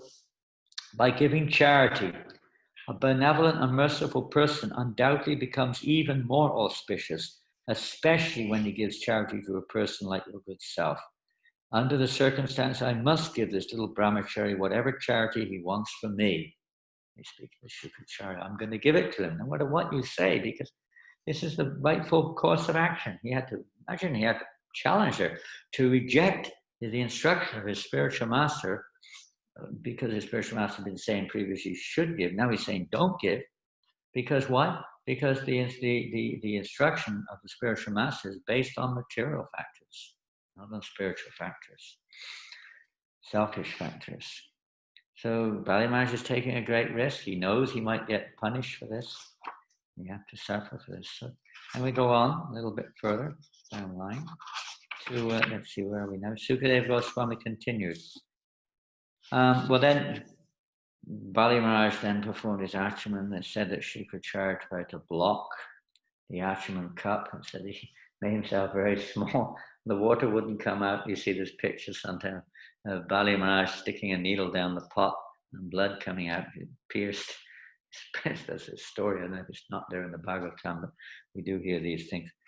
Sukadeva Goswami, therefore, after the spiritual master Shukracharya, being inspired by the Supreme Lord, cursed his exalted disciple Bali Maharaj, who was so magnanimous and fixed in truthfulness that instead of respecting his spiritual master's instruction, he wanted to disobey his order. So these are occasions, and you can read them, Hari Bhakti Vilas and other places, which give us incidences where one can reject one's spiritual master's order. And then the spiritual master becomes demoniac, or starts to behave in crazy ways, preaches against the scripture, which is what Shukracharya's kind of more or less, you could say in some ways, preaching against the higher principles of scripture, etc., contradictory instructions based upon selfish motivations, etc., various reasons why one may reject one's spiritual master when they become grossly materialistic. And although you have no knowledge, Shukracharya said, you have become a so-called learned person, and therefore you dare to be so impudent as to disobey my order. Because of disobeying me, you shall very soon be bereft of all of your opulence. And as we just read, this was inspired by the Lord, by the way. Shukracharya, be what he may, is nonetheless a very powerful person, a partial expansion of Lord Shiva. So he's very powerful, but he's acting in this way. It's his role to be the spiritual master of the demons and to influence them in demoniac ways, given instructions to enhance their demoniac situation. But ultimately he's guided by the Lord to do so. It's a part to play. Let's see where we go now. So then Vamanadeva washed the Lord's lotus feet, taking the water on his head, and then he offered him the gift of the land which he had promised. Boom, boom, boom, boom. Everyone in the universe, all the higher living entities they were ecstatic. They were showering flowers on him. They knew that the plan is unfolding. And then Vamanadeva, and the little tiny dwarf boy suddenly started to expand to a size so enormous that just with one step he covered the entire lower and middle planetary system. We cannot envision how big that is, but it's a big step. It means if the diameter of the universe is, 4 billion miles, if that's what it is, that would be, I don't know what it would be, but it would be maybe 1 billion miles. 1,000 million miles, quite a big step. Definitely be the world champion long jump. Didn't even need to jump, he just made one step. Imagine if he jumped. And then the second step, the entire upper planetary systems were covered. And as we know, this toe burst through the universe, covering, and in came the coals of ocean came bursting into the universe in the form of Mandakini, Ganga, Bhagirata. The holy, pure waters burst into the universe, and Lord Shiva, taking them on his hair to protect the universe from being devastated by a tsunami, and gradually dissipating the holy waters through the universe like that. So along with all of his priests, everything, everything, he saw everything then within the body of Lord Vamanadeva. Bali Maharaj saw the entire universe, like within his body, universal form, Everything's gone. He's lost everything. So he was seeing even himself in the seat of Indra. Everything was within that body of Lord Vamanadeva. Everything was there. We're going to jump forward. I don't know this one. We jump forward a little bit. And then after that, of course, he promised 3 steps of land. But where's the 3rd step going? What happened here? There's supposed to be another step. So then, after 2 steps have been made, at that point, everything's gone. The demigods, Lord Brahma and others, approached the Lord with various prayers and so on. And they worshipped Urukrama under the name of Vamanadeva. He has many names. Urukrama, great steps. Trivikram, 3 steps. Probably many. Upendra, whatever, deliverer of Indra, whatever it means. I don't know. He had different names. So then, anyway, after all of that, when the demoniac followers of Bali Maharaj, when they saw what had happened, the followers of Bali became enraged. They started to attack, to try to smash this Vamana and get back all the property for Bali and for their own families and so on. So they all kind of attacked at that time. But let's see what happened then. This Vamana is certainly not a Brahmin, but the best of cheaters, Lord Vishnu. Assuming the form of a Brahmin, he has covered his own form, and thus he is working for the interests of the demigods. Our Lord Bali Maharaj, because of his position in performing his yajna, has given up the power to punish. Taking advantage of this, our eternal enemy Vishnu, dressed in the form of a brahmachari beggar, has taken away all of his possessions. And they go on and on. Therefore, it is our duty to kill this Vamana, this Vishnu. It is our religious principle and the way to serve our master. After making this decision, the demons, followers of Maharaj Bali, took up their weapons with a view of killing Vamana. King, the demons, aggravated by their usual anger, took their lances, etc., and pushed forward to kill Vamana. When the associates of Lord Vishnu saw the soldiers of the demons coming forward in violence, they smiled. Taking out their weapons, they forbade the demons to continue. All the names of the demons, great demons.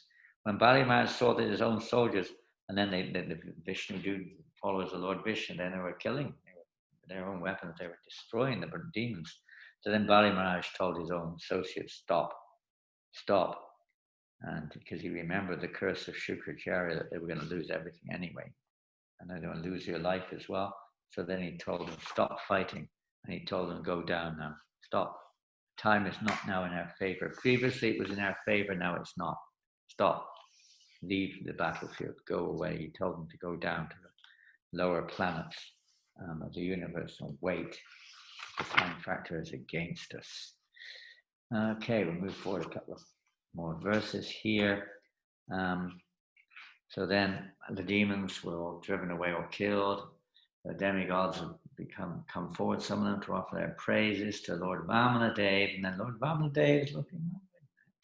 What's going on here? You promised me 3 steps of land, O king of the demons. But where's my 3rd step? Where's my 3rd step? But I have occupied the entire universe with 2 steps.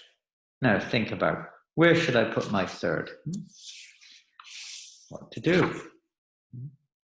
Oh, wait a minute, I did miss something.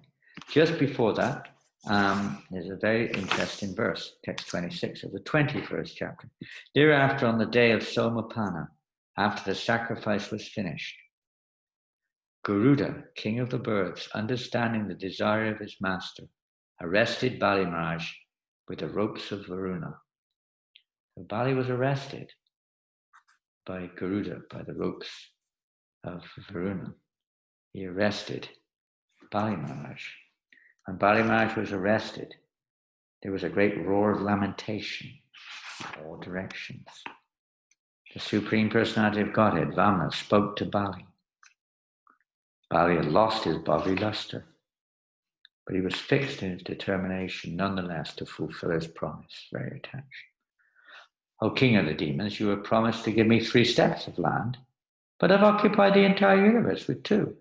Where am I going to put my 3rd? As far as the sun and moon shine with the stars, and as far as the clouds pour rain, all the land throughout the universe is in your possession.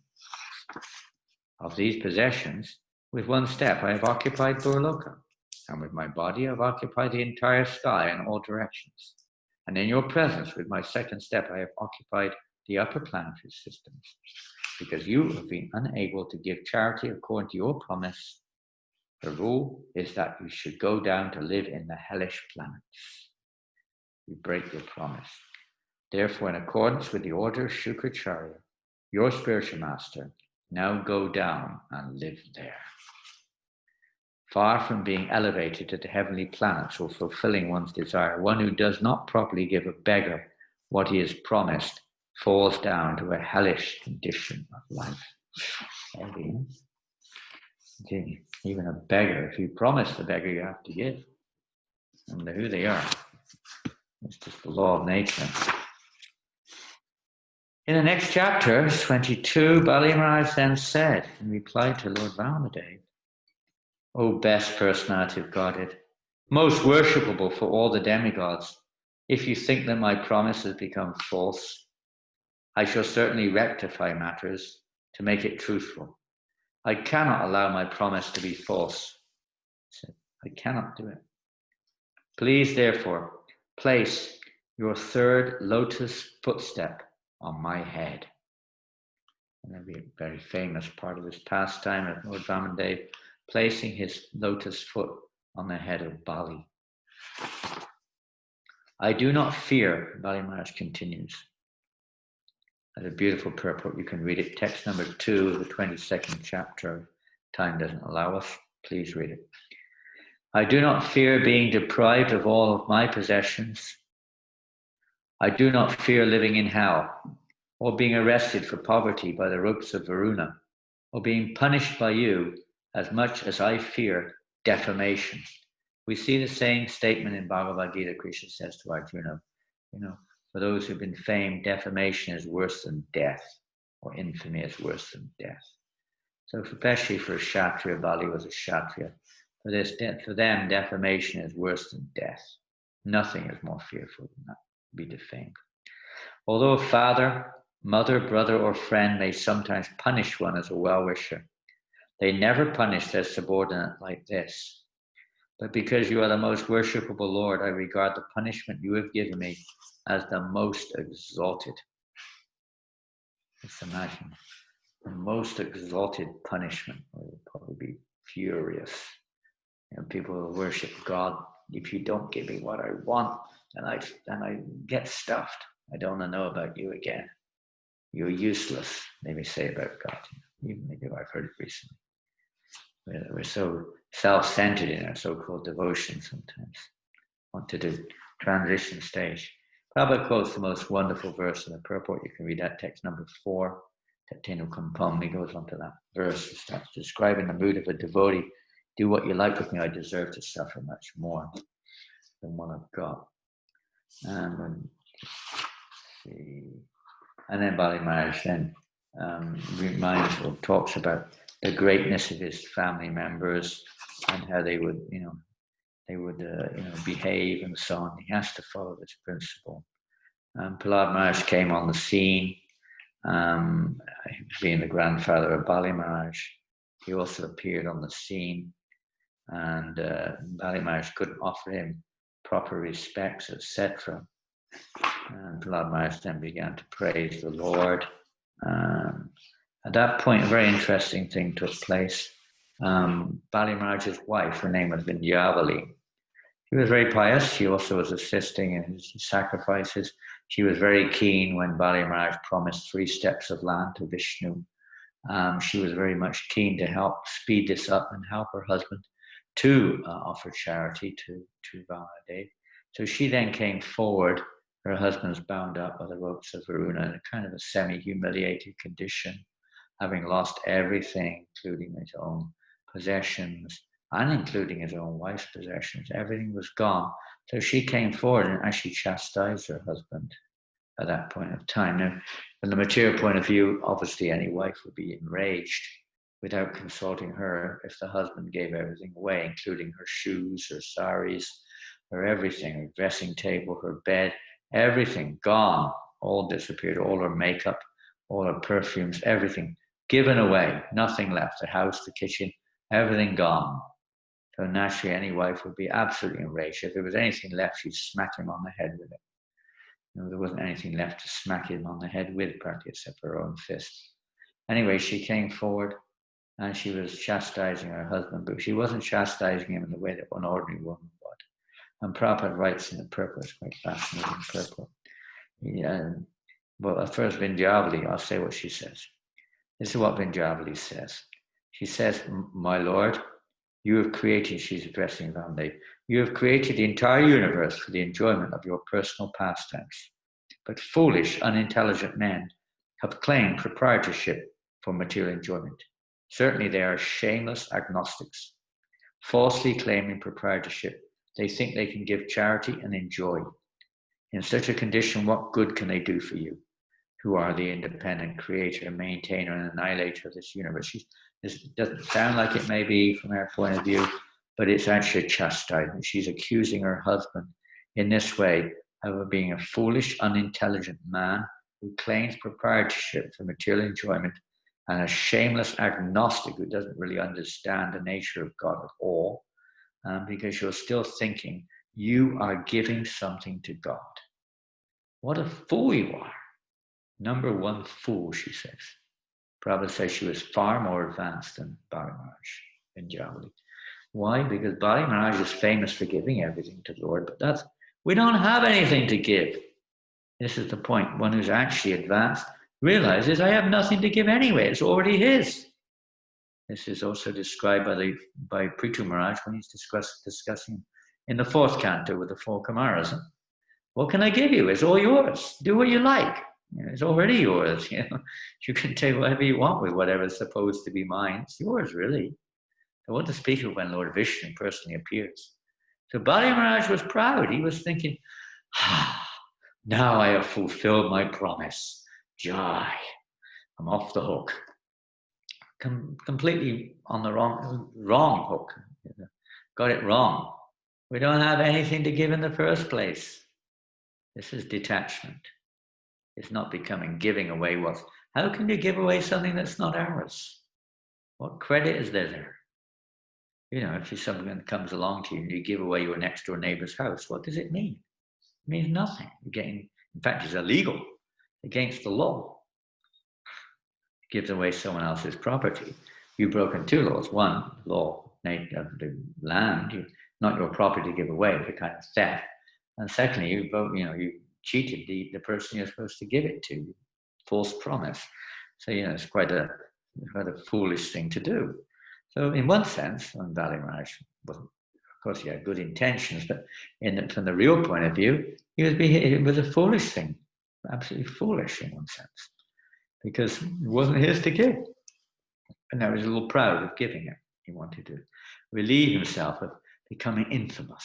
Attachments in this world are on every level. So this is perhaps the biggest lesson in this pastime, is that we should understand that nothing is mine at any stage of our lives. Everything belongs to Krishna, and everything should be used for his service and not for our own sense gratification. Otherwise, we are sinful. No matter what even if we're giving charity to beggars, welfare to people who are suffering here and there, if we think I'm the doer and this is mine, it is a sinful act. It is subjected to punishment, whatever form it may take. But this is the nature of this world. We're proud of giving. Now, of course, then maybe you could say a little start there in encouraging people to give, even if there's a little pride. But ultimately, it is still entangling in this world, unless it's given for the transcendental service of Krishna. In the case of Bali Maharaj, of course, he was given to Vamana, but internally he was feeling pride. So Prabhupada said, Bali Maharaj's wife accused Bali Maharaj by saying that although the Lord had arrested him, showing him extraordinary mercy by arresting him, and although Bali Maharaj was offering his body to the Lord for the Lord's third step, he was still in the darkness of ignorance. Actually, the body did not belong to him. But because of his long-standing demonic mentality, he could not understand this. He thought that since he had been defamed for his inability to fulfill his promise, and since the body belonged to him, he would free himself from defamation by offering his body. Actually, however, the body doesn't belong to anyone but the Supreme Lord by whom the body is given. So that's the principle, that everything belongs to the Lord. Okay, then we go on a little bit, and it's about time for Bali Maharaj now to go down. The Supreme Personality of God has said, my dear Lord Brahma, because of material opulence, a foolish person becomes dull-witted and mad.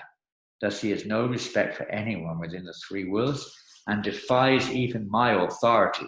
To such a person I show special favor by first taking away all his possessions. Let us wake up. Sometimes things don't go the way we materially want. And Krishna takes everything away because we're dull-witted and mad. We become fools because of wanting or having material opulence. and we lose respect for others, etc. And thus, out of kindness, the Lord takes everything away to try to save us from this trap of material existence, or being rotting in this material world of birth and death, wasting our human form of life, becoming proud of our knowledge, becoming proud of our position, even in devotional service, becoming proud of our birth, becoming proud of our caste, becoming proud of our wealth, becoming proud of our family, body, this, that, the other. And that's where we're paving the way to our fall down. Bali Maharaj has become the most famous among the demons and non-believers, for in spite of being bereft of all material opulence, he is fixed in his devotional service. So there are different lessons to be learned there. In other words, they're teaching both sides there. Bali Maharaj is teaching the danger of being attached even to one's detachment, or giving in charity, or complete promising, whatever it is, based on a material platform, but ultimately his devotional spirit is fixed. So it's a little bit, two things going on, you could say there. Then the Lord continued, because of his great tolerance, I have given him a place. How did we get there? Somewhere along the line, he must have told him where he's going, and wherever it is. He's going down to Sutala, the planet of Sutala in the lower, right down in the lower planetary systems. The Lord continued, because of his great tolerance, I have given him a place not obtainable even by the demigods. He will become king of the heavenly planets during the period of the Manu known as Savarni. So he's going to stay down in Sutala, and the Krishna himself is going to be there to guard that place, to protect him with his own chakra. Seen or unseen, Lord Vishnu will be there to always protect him in that place, along with Maharaj Prahlad. He would go down with his family. The Lord didn't take his family away. They all went down there, and it was more opulent than the heavenly planets. And then he said, when your term down there is finished, then you will indeed occupy the position of Indra, Lord of the heavens, king of the heavens, and basically king of the planets. In a future manner, you will be there. Until Bali Maharaj achieves the position of king of heaven, he shall live on the planet Sutala, which was made by Vishvakarma according to my order. Because it is especially protected by me, it is free from mental and bodily misery, fatigue, dizziness, defeat, all other disturbances. I guess most of us are thinking, now that sounds a nice place for my holiday. Maybe I can go to a holiday in Sutala Loka next year. It's not as easy as that, but it sounds nice, materially speaking. Bali Maharaj, you may now go live there peacefully. So though he was sent down, where he was sent was a wonderful place. Of course, for a devotee, he doesn't care heaven or hell, as long as we can engage in Krishna service. Narayana Paraksavi, Kutaschana Bibhati, Svarga Apavarga, Narakesha, wherever we are, higher planets, lower planets, middle planets, the devotee doesn't fear anything because he's taken shelter of the lotus feet of Narayana Parayana. Wonderful. Okay, so he's gone down, and the yajna's completed, and the demons have gone running, and Vamanadeva recovered all the property for the demigods. The DT is ecstatic. She's come and she's praising the Lord like anything. She's so happy. Her sons are back in their position. The demigods are so happy. They've regained their posts. That Bali has been sent down. He's out of the way for a while. And after where the demons are all off the screen, we're in ecstasy. But no, it was Bali Maharaj and his family who gained. The demigods, okay, they got what they wanted, but on they go with their material show, still attached to their positions.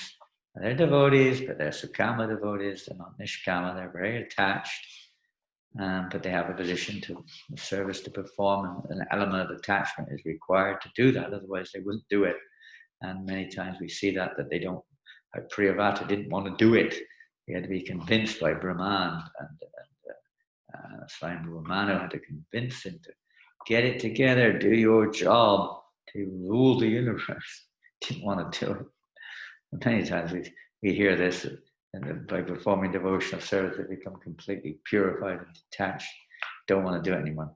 So it's very interesting. We go on now to the 23rd chapter.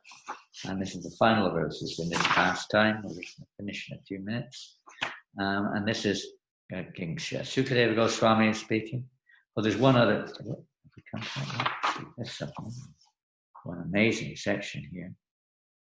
Here it is. I have to read this. It wasn't a marker, but this is incredible. This is in the 23rd chapter, text number 14 onwards.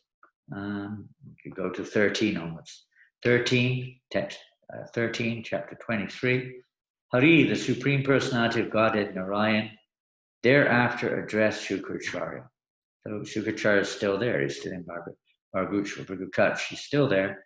And Vamanadeva, then, assuming his form of Narayan, already assumed it, then approaches Shukracharya and says, Shukracharya was sitting there in the midst of the assembly with the priests. O Parikshit Maharaj, these priests were all Brahmavadis. They were in person, essentially. And then the Lord says, O best of the Brahmins, Shukracharya, please describe the fault or discrepancy in your disciple, Bali Maharaj, who engaged in performing sacrifice. This fault will be nullified when judged in the presence of qualified Brahmins. Very important point.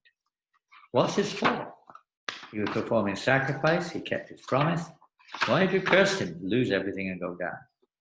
What was his fault? He asked. Lord Vamanadeva or Vishnu asked Shukracharya.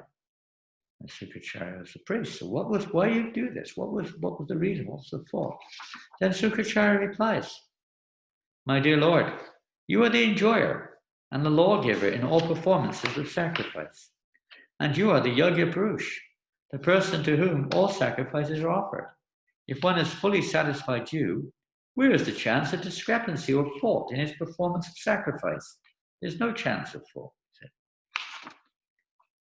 And there may be. Then he goes on, famous verse, maybe the most famous verse in this whole section. Mantatas, tantatas chidram desha kalar vastutaha sarvam karoti nischidram anusankirtanam. There may be discrepancies in pronouncing the mantras and observing the regulated principles. And moreover, there may be discrepancies in regard to time, place, person, and paraphernalia. But when your Lordship's holy name is chanted, everything becomes faultless. Please read the purport, text 16 of the 23rd chapter. Such an important verse, quoted many times, this verse. Now, by chanting the holy names, no matter what else is going on, we make faults. Kali Yuga, everything is an ocean of faults, whether it's daily worship, sacrifices, anything, cooking, cleaning, everything has faults. Therefore, we must always chant the holy name of Krishna, not just simply because of that. It's the Yuga Dharma anyway. But this is the only good Eka Mahaguru, only good quality in Kali Yuga is Kirtan, chanting the holy name. So Shukracharya himself, of all people, is making this statement. My Lord, when the Sankirtan goes on, everything becomes nishchidram or faultless. Everything becomes auspicious. Everything becomes perfect by your chanting of your holy names. And a great purport, please read it. Lord Vishnu, I must nonetheless act, and this is Shukracharya speaking. Lord Vishnu, I must nonetheless act in obedience to your order, because obeying your order is most auspicious and it's the first duty of everyone. So Shukracharya is declaring here, my Lord, it is you who inspired me to do this. It's not me. This is all your plan. And Shukracharya is actually obviously a devotee of the Lord, playing a role as sometimes Shankaracharya, another form of Lord Shiva, plays a role, Buddha plays a role in different pastimes to fulfill different purposes. Shukracharya likewise. Okay, we're going to finish now with, I lost the page. Where are we? Next one.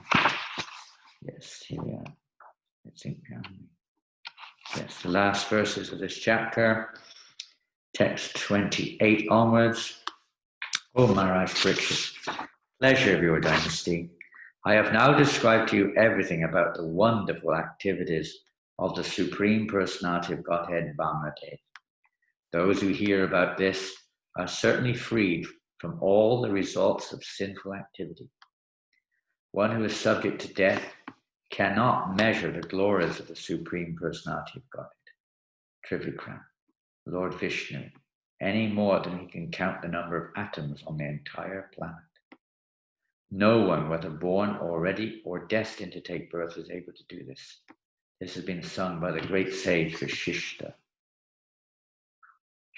Anyone who's still entangled in this world, in other words. If one hears about the uncommon activities of the Supreme Personality of Godhead in his various incarnations, he is certainly elevated to the higher planetary systems, or even brought back home, back to Godhead. Whenever the activities of Vamanadeva are described in the course of a ritualistic ceremony, whether the ceremony be performed to please the demigods, to please one's forefathers in Pitraloka, or to celebrate a social event like a marriage, that ceremony should be understood to be extremely auspicious. As you could say, there's a little hint here.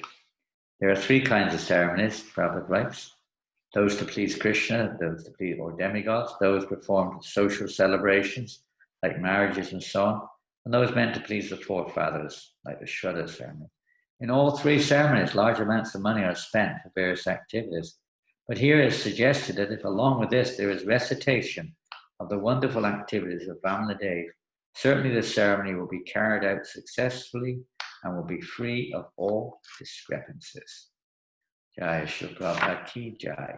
Shri Vamanadeva's appearance ki Jai. Shri Goswami Prabhupada ki Jai. Lord Premanandi. So we've gone a little bit long today, but if there are any questions, please feel free to ask. Yeah. Hare Krishna. Oh, this is not quite exactly regarding the class today. Someone, it's some Tom wants to hear about. That's like a class in itself, Tom. Let's see if anyone's got any questions related directly to I mean, it's not related. Everything's related, but something a little bit more directly related, if possible. If there's nothing else, we'll say something. But that's like a class in itself. Trials and tribulations we went through as devotees, because it's definitely related to Bali Maharaj, because he went through trials and tribulations and ultimately passed the trial and tribulations of various kinds, breaking, let's say, going against his spiritual master's apparent instruction, all those arrangement, and then the whole situation, what to do with the third step, so on and so forth. He had to, face a few trials and tribulations there. Definitely, and in preaching Krishna consciousness, Bhakti Siddhanta Maharaj said, the Lord Goswami puts his devotees into different difficulties, different trials and tribulations to test their patience, their strength of resolve, just to make us stronger in our devotional service, our dependence upon him, upon Krishna. The Lord places us in these situations to give us this chance to depend upon him. I'm just remembering something Bhakti Siddhanta Maharaj said. So we've all had that experience in life, I'm sure. Any questions other than that? Or any comments, please? Usually it takes a few minutes before they come through. Trials and tribulations, well, I mean, I really have to think. I can say probably the most profound one I'll share this morning, the most profound one that comes to mind. Might be many others related. The most profound one was probably when I was in Africa, in Uganda in 1980 or 79. 79, I think. Yeah, it would have been 79. 1979. No, January 1980. January 1980, I was in Uganda, and Idi Amin had just been kicked out by the Tanzanian army, and I went there with one black African boy and to do some preaching. We thought we were going to do some preaching. We went to various contacts we had, and most of them were not to be found. But anyway, we're distributing Swahili magazines, Rudiko Mungo, magazines in Kampala, Debe, and various places, Tororo, and various places in Uganda.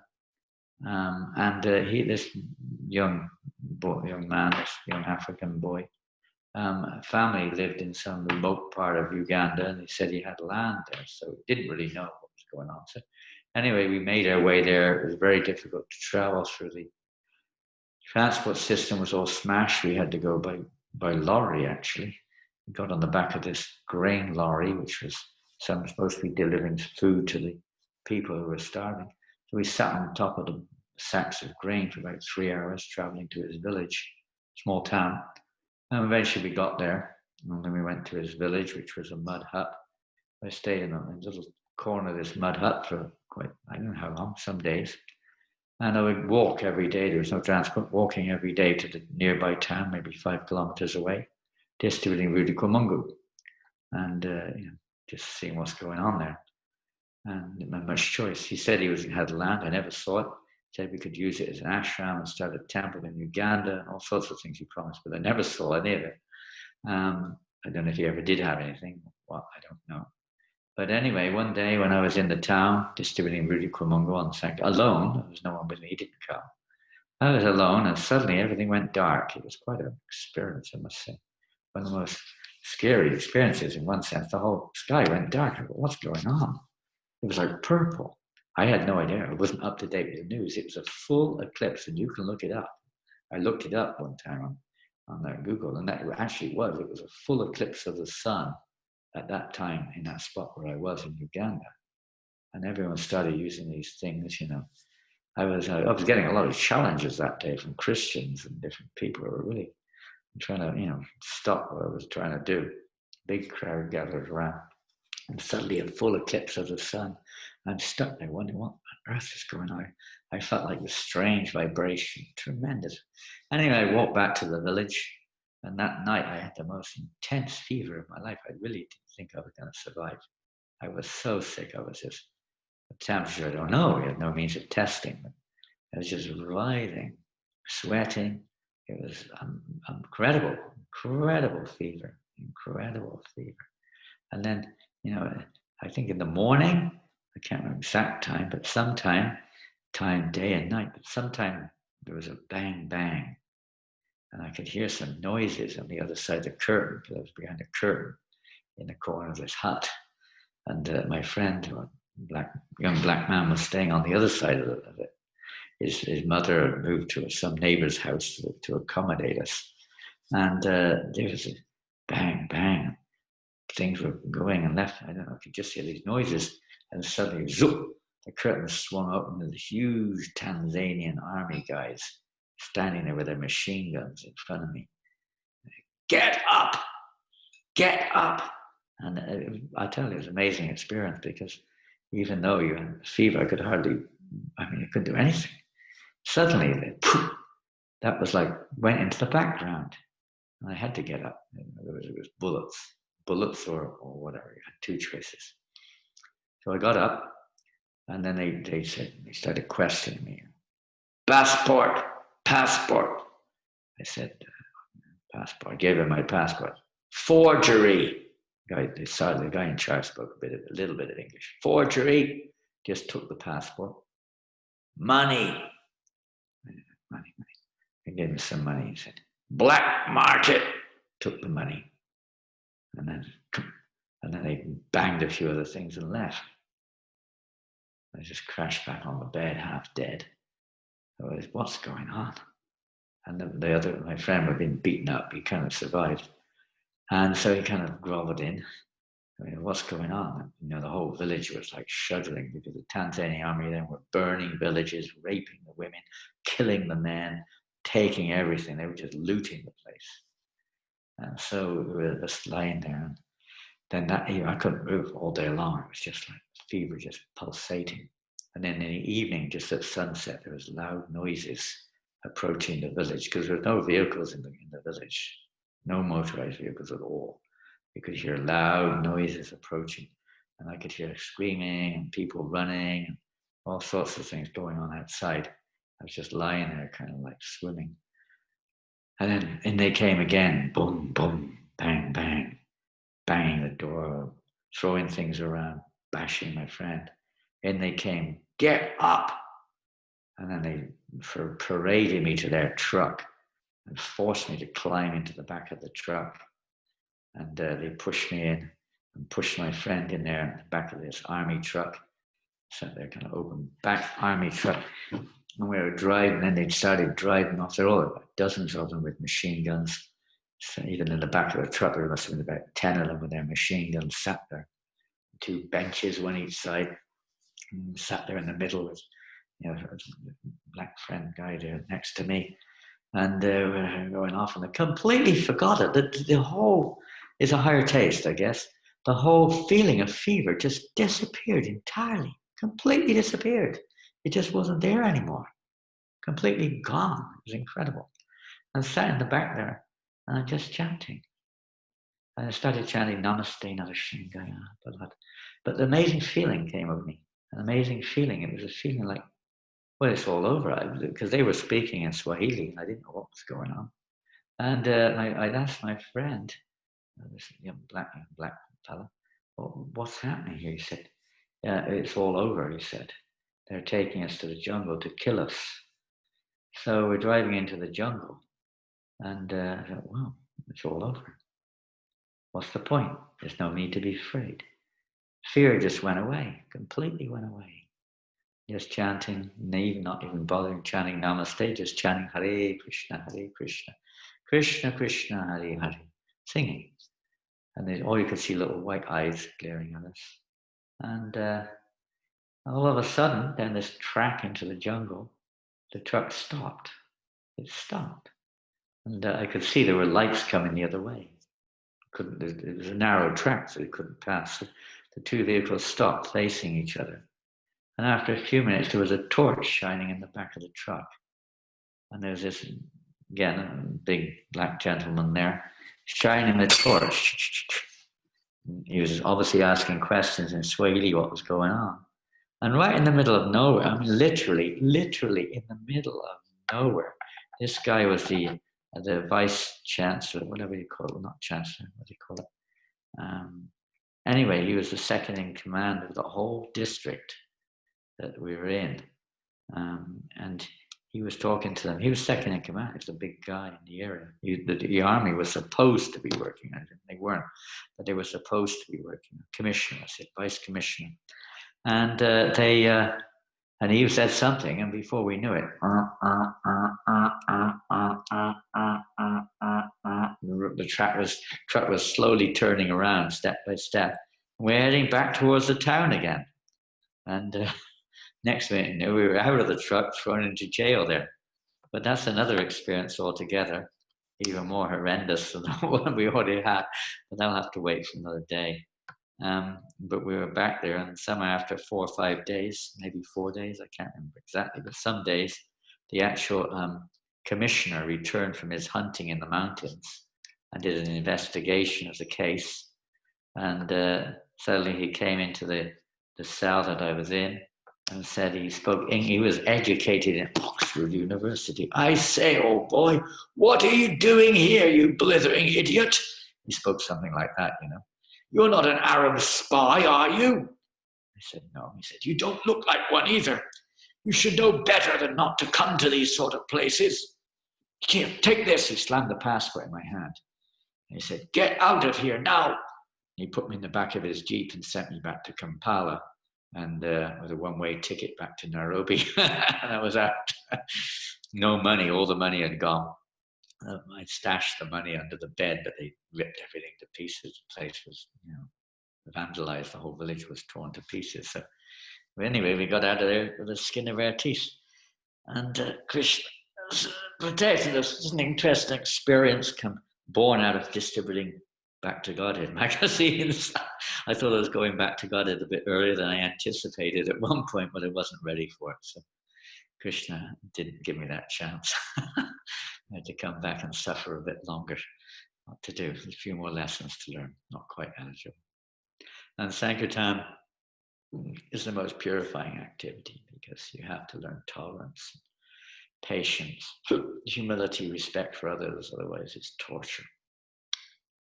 And that's why Lord Chaitanya's whole Sikshastakam prayers are based on that. How to become eligible to please Krishna.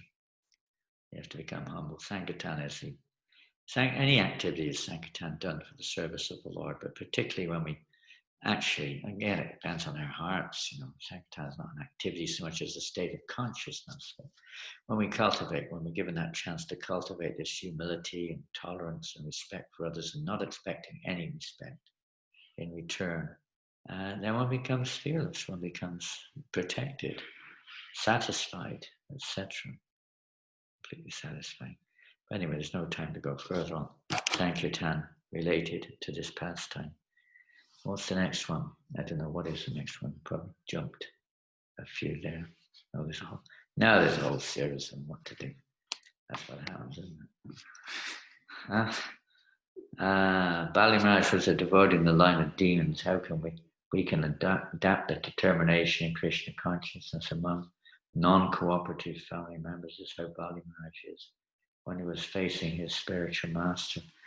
Well, externally we may have to go along with things, but internally we're taking shelter of Krishna. Gadadhar Pandit had to submit himself to Ballava Bhatta when he wanted to push his translation and commentary of Bhagavatam down his throat. Gadadhar Pandit didn't want to hear it because he knew Lord Chaitanya didn't like it. But he had no choice. He had to hear it.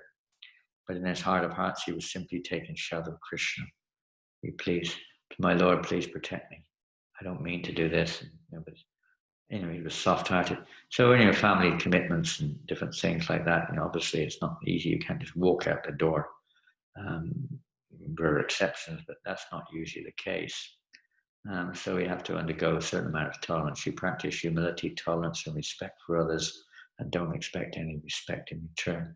And you become eligible to chant the holy name of Krishna. Sometimes you can't even externally chant, because on the case, if they hear you chanting, but you don't have any paraphernalia, they don't take it away. I know many situations like this. And then even to offer your food or be a vegetarian, sometimes they make it very difficult sometimes. Krishna understands everything. Many of our devotees were imprisoned during the communist era in Russia, where they had no chance of doing the normal things, basically under lock and key, tortured even. But in their heart, devotional service is in the heart.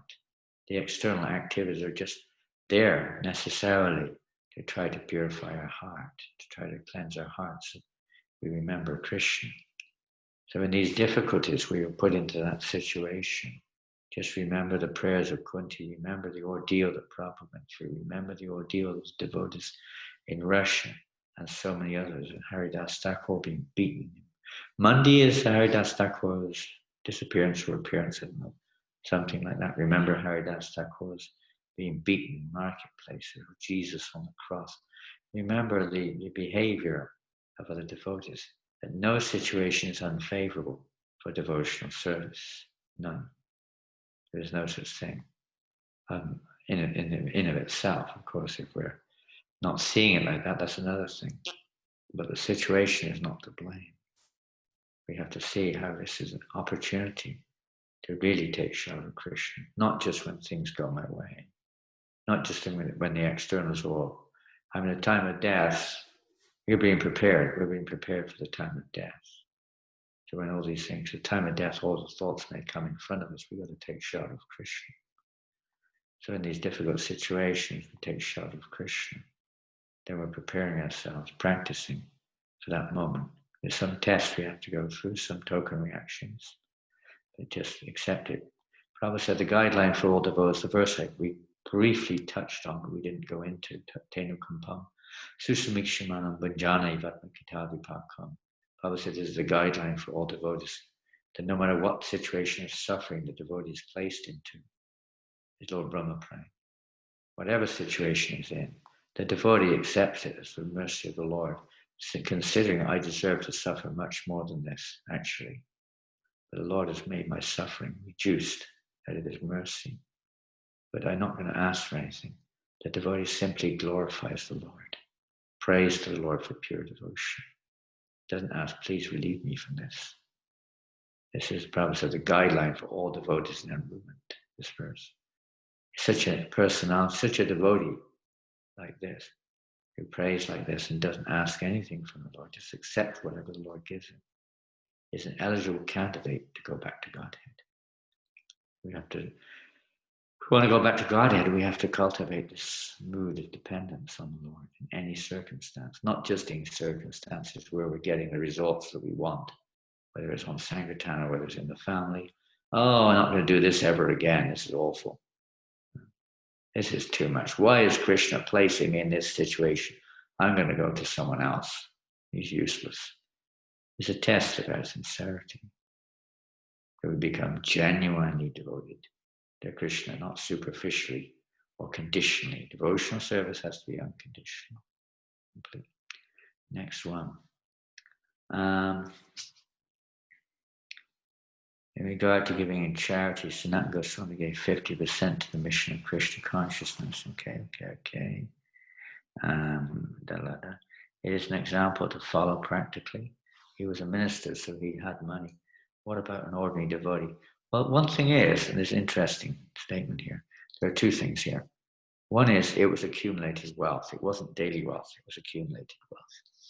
After they retired from their occupational service, it doesn't mention anything about their daily wealth. It mentions their accumulated wealth when they retired. So that's one thing.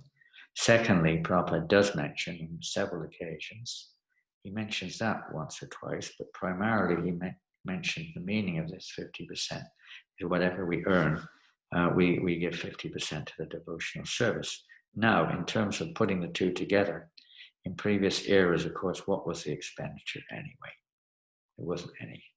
There was no fees, there was no tax was in products, it wasn't in money. There was no school fees, transport fees, and all these things didn't exist. Insurance, all this rubbish, all this stuff didn't exist in those days. So it meant, they were giving percentage, accumulated wealth of their wealth. Well, what wealth do you get? You spend it all, you use it all. Feeding the family is not exactly income. It's a normal thing which you grow in the garden and offer to Krishna and put in your mouth. It's not exactly an income. It's a daily living style. So it would be understood, it would be over and above one's necessities. Now, we've been hearing about Bali Maharaj not accumulating, or Vamanadeva rather, not taking more than one really needs. Now, if we take more than what we really need, that's another thing. But over and above what we need for the proper maintenance of our family, etc., whatever is there, then this principle should be applied. That's the understanding.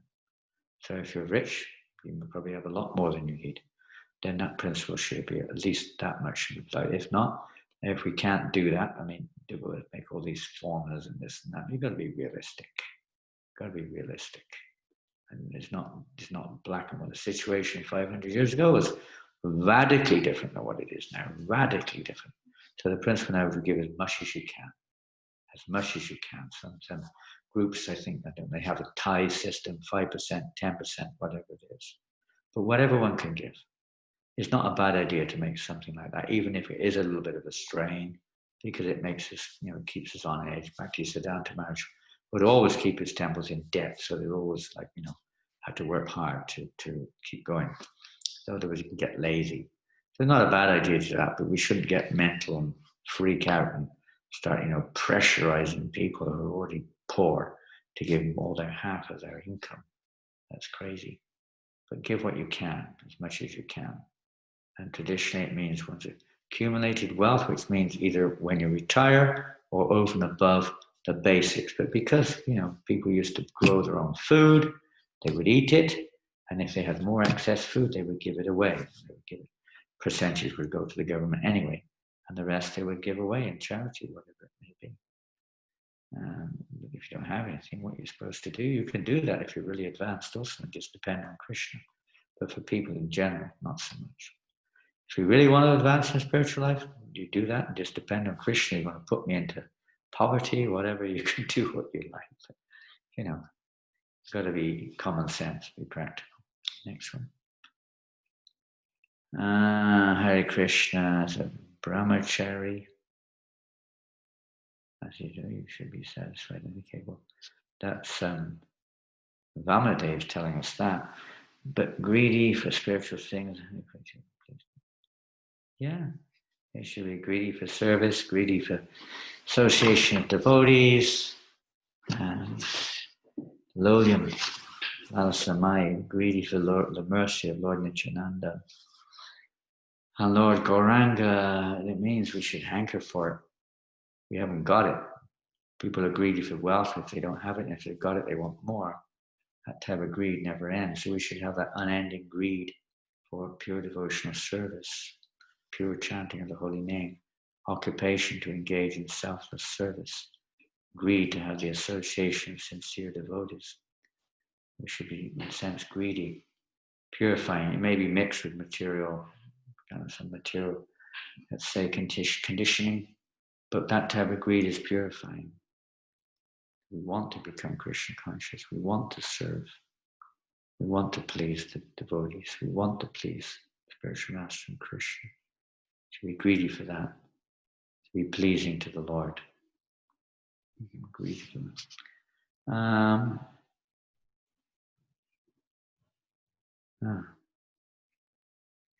Yeah, Hare Krishna.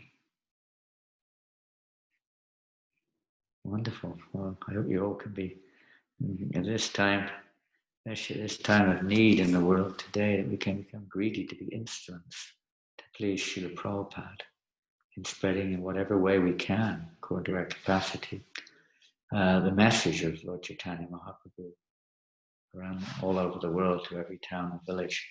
We should become greedy for that. The more we become greedy for assisting Srila Prabhupada in spreading this mission, this week we can also become greedy because of Bhadra Purnima coming up, to distribute books on Monday and Tuesday, whatever day it is, or days, you could do both. Or do it at the weekend. We're in the weekend already. Become greedy to see how we can distribute this book. Become greedy to want to study more and more Srila Prabhupada's books. To become greedy to serve the other devotees. A couple of weeks' time we'll be having World Holy Name Week. To become greedy to engage others in chanting the holy name. There's no, in the material world, if you have, I don't. The spiritual world, if you have, I got a chance to get more too. Because that means you got more. And I can get more by associating with you. I can get more inspired by associating with you. So the more you have, the more you get in the spiritual realm. In the material world, it's the opposite. If you got it, I haven't got it. And when you lose it, you haven't got it. You don't lose in the spiritual plane. It ever increases. We have to just become greedy for pure devotional service, and Krishna gives everything. Desire. And all your desires will be fulfilled. Hare Krishna. Well, I think that's it, Hare Krishna. Well, all glory to Srila Prabhupada. If anyone's still there, someone's still there. Okay, we'll have a little kirtan. It's already 12, after 12 o'clock, and we'll finish. Well, don't forget these little things, not just for class, but the points of serving and pleasing Prabhupada by distributing books, by chanting and reading his books, and chanting the holy names like this. These next weeks are supposed to be dedicated in that direction. Every day can be little incentives. We're sending them out on the mail. I've sent out already, but there's a couple of try to send it out this week. Hare Krishna, Hare Krishna, Krishna Krishna, Hare Hare, Hare Rama, Hare Rama, Rama Rama, Hare Hare, Hare Krishna, Hare Krishna, Krishna Krishna, Hare Hare, Hare Rama, Hare Rama, Rama Rama, Hare Hare, Hare Krishna, Hare Krishna, Krishna Krishna, Hare Hare, Hare Rama, Hare Rama, Rama Rama, Hare Hare,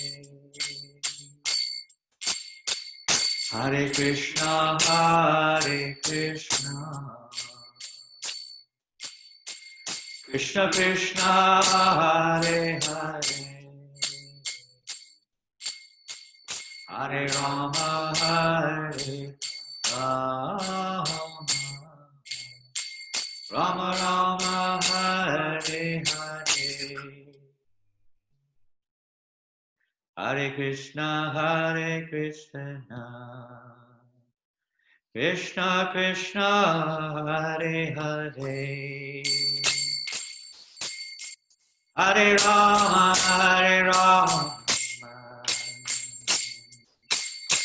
Rama Rama,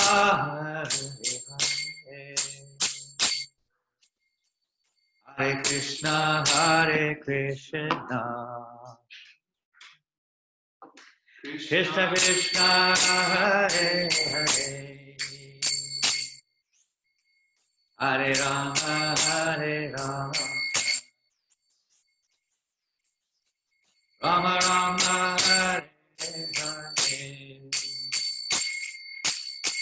Hare Krishna, Hare Krishna, Krishna Krishna, Hare Hare, Hare Rama, Hare Rama,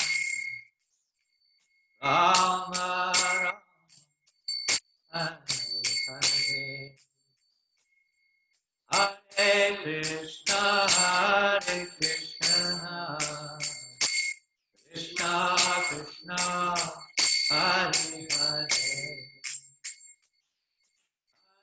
Hare Rama, Hare Rama, Rama Rama, Hare Hare, Hare Krishna, Hare Krishna, Krishna Krishna, Hare Hare, Hare Rama, Hare Rama, Rama Rama, Hare Hare, Hare Krishna, Hare Krishna, Krishna Krishna, Hare Hare, Hare Rama, Hare Rama, Rama Rama, Hare Hare, Hare Krishna, Hare Krishna, Krishna Krishna, Hare Hare, Hare Rama, Hare Rama, Rama Hare Hare, Hare Krishna, Hare Krishna, Krishna Krishna, Hare Hare, Hare Rama, Hare Rama, Rama Rama, Hare Hare, Hare Krishna, Hare Krishna, Krishna Krishna, Hare Hare, Hare Rama, Hare Rama, Rama Rama, Hare Hare, Hare Krishna, Hare Krishna, Krishna Krishna, Hare Hare, Hare Rama,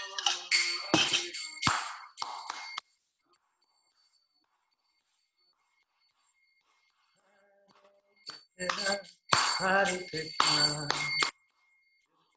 Krishna, Hare Hare, Hare Rama, Hare Rama, Rama Rama, Hare Hare, Hare Krishna, Hare Krishna, Krishna Krishna, Hare Hare, Hare Rama, Hare Rama, Rama Rama, Hare Krishna, Hare Krishna, Krishna Krishna, Hare Hare, Hare Rama, Hare Rama, Rama Rama, Hare Hare, Hare Krishna,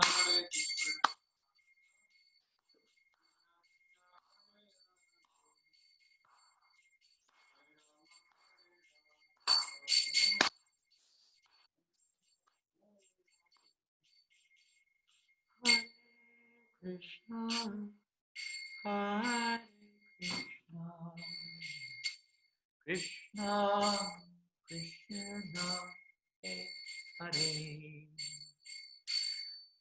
Hare Rama, Hare Rama, Rama Rama, Hare Hare,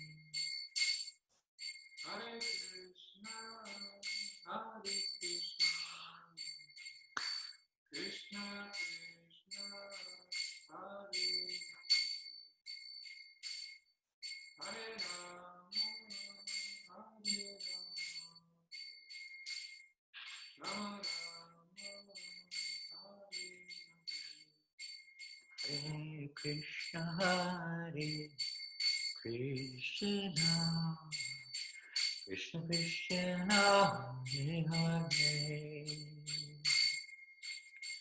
Hare Rama, Hare Rama, Rama Rama, Hare Hare, Hare Krishna, Krishna Krishna, Hare Hare, Hare Rama, Rama Rama, Hare Hare. Harinam Sankirtan Ki Jai, Srila Prabhupada Ki Jai, Lord Vamanadev's appearance day Ki Jai, Srila Jeev Goswami Prabhupada Ki Jai, Bhadra Purnima Ki Jai, Srila Satchidananda Bhaktivinoda Thakur Ki Jai. Is his appearance or disappearance tomorrow? Breaking fast, you have to break fast for Dwadashi, but you don't have to take a big breakfast. You can do what you like. You can just take a grain if you want and wait till lunch to have the feast. The feast is meant to be tomorrow afternoon. Big feast for Vamanadeva and Bhaktivinoda Thakur tomorrow, full feast. And if you want to take breakfast, you can also, but a little tiny grain if you're, depends what type of fast you're observing, of course. If we're observing a full fast on water, this, that, the other, even water will count. But whatever it is to break the fast tomorrow morning on Dwadashi, and then a feast tomorrow. Then Monday is Haridas Thakur's, I'm not sure, appearance, disappearance. Great day for chanting, and distributing lots of Prabhupada's books. Hare Krishna. So thank you, everybody. We can unmute. I don't know, maybe everyone is. No, they're all muted. We can unmute and say Hari Bol from Australia, from New Zealand, America, Malaysia,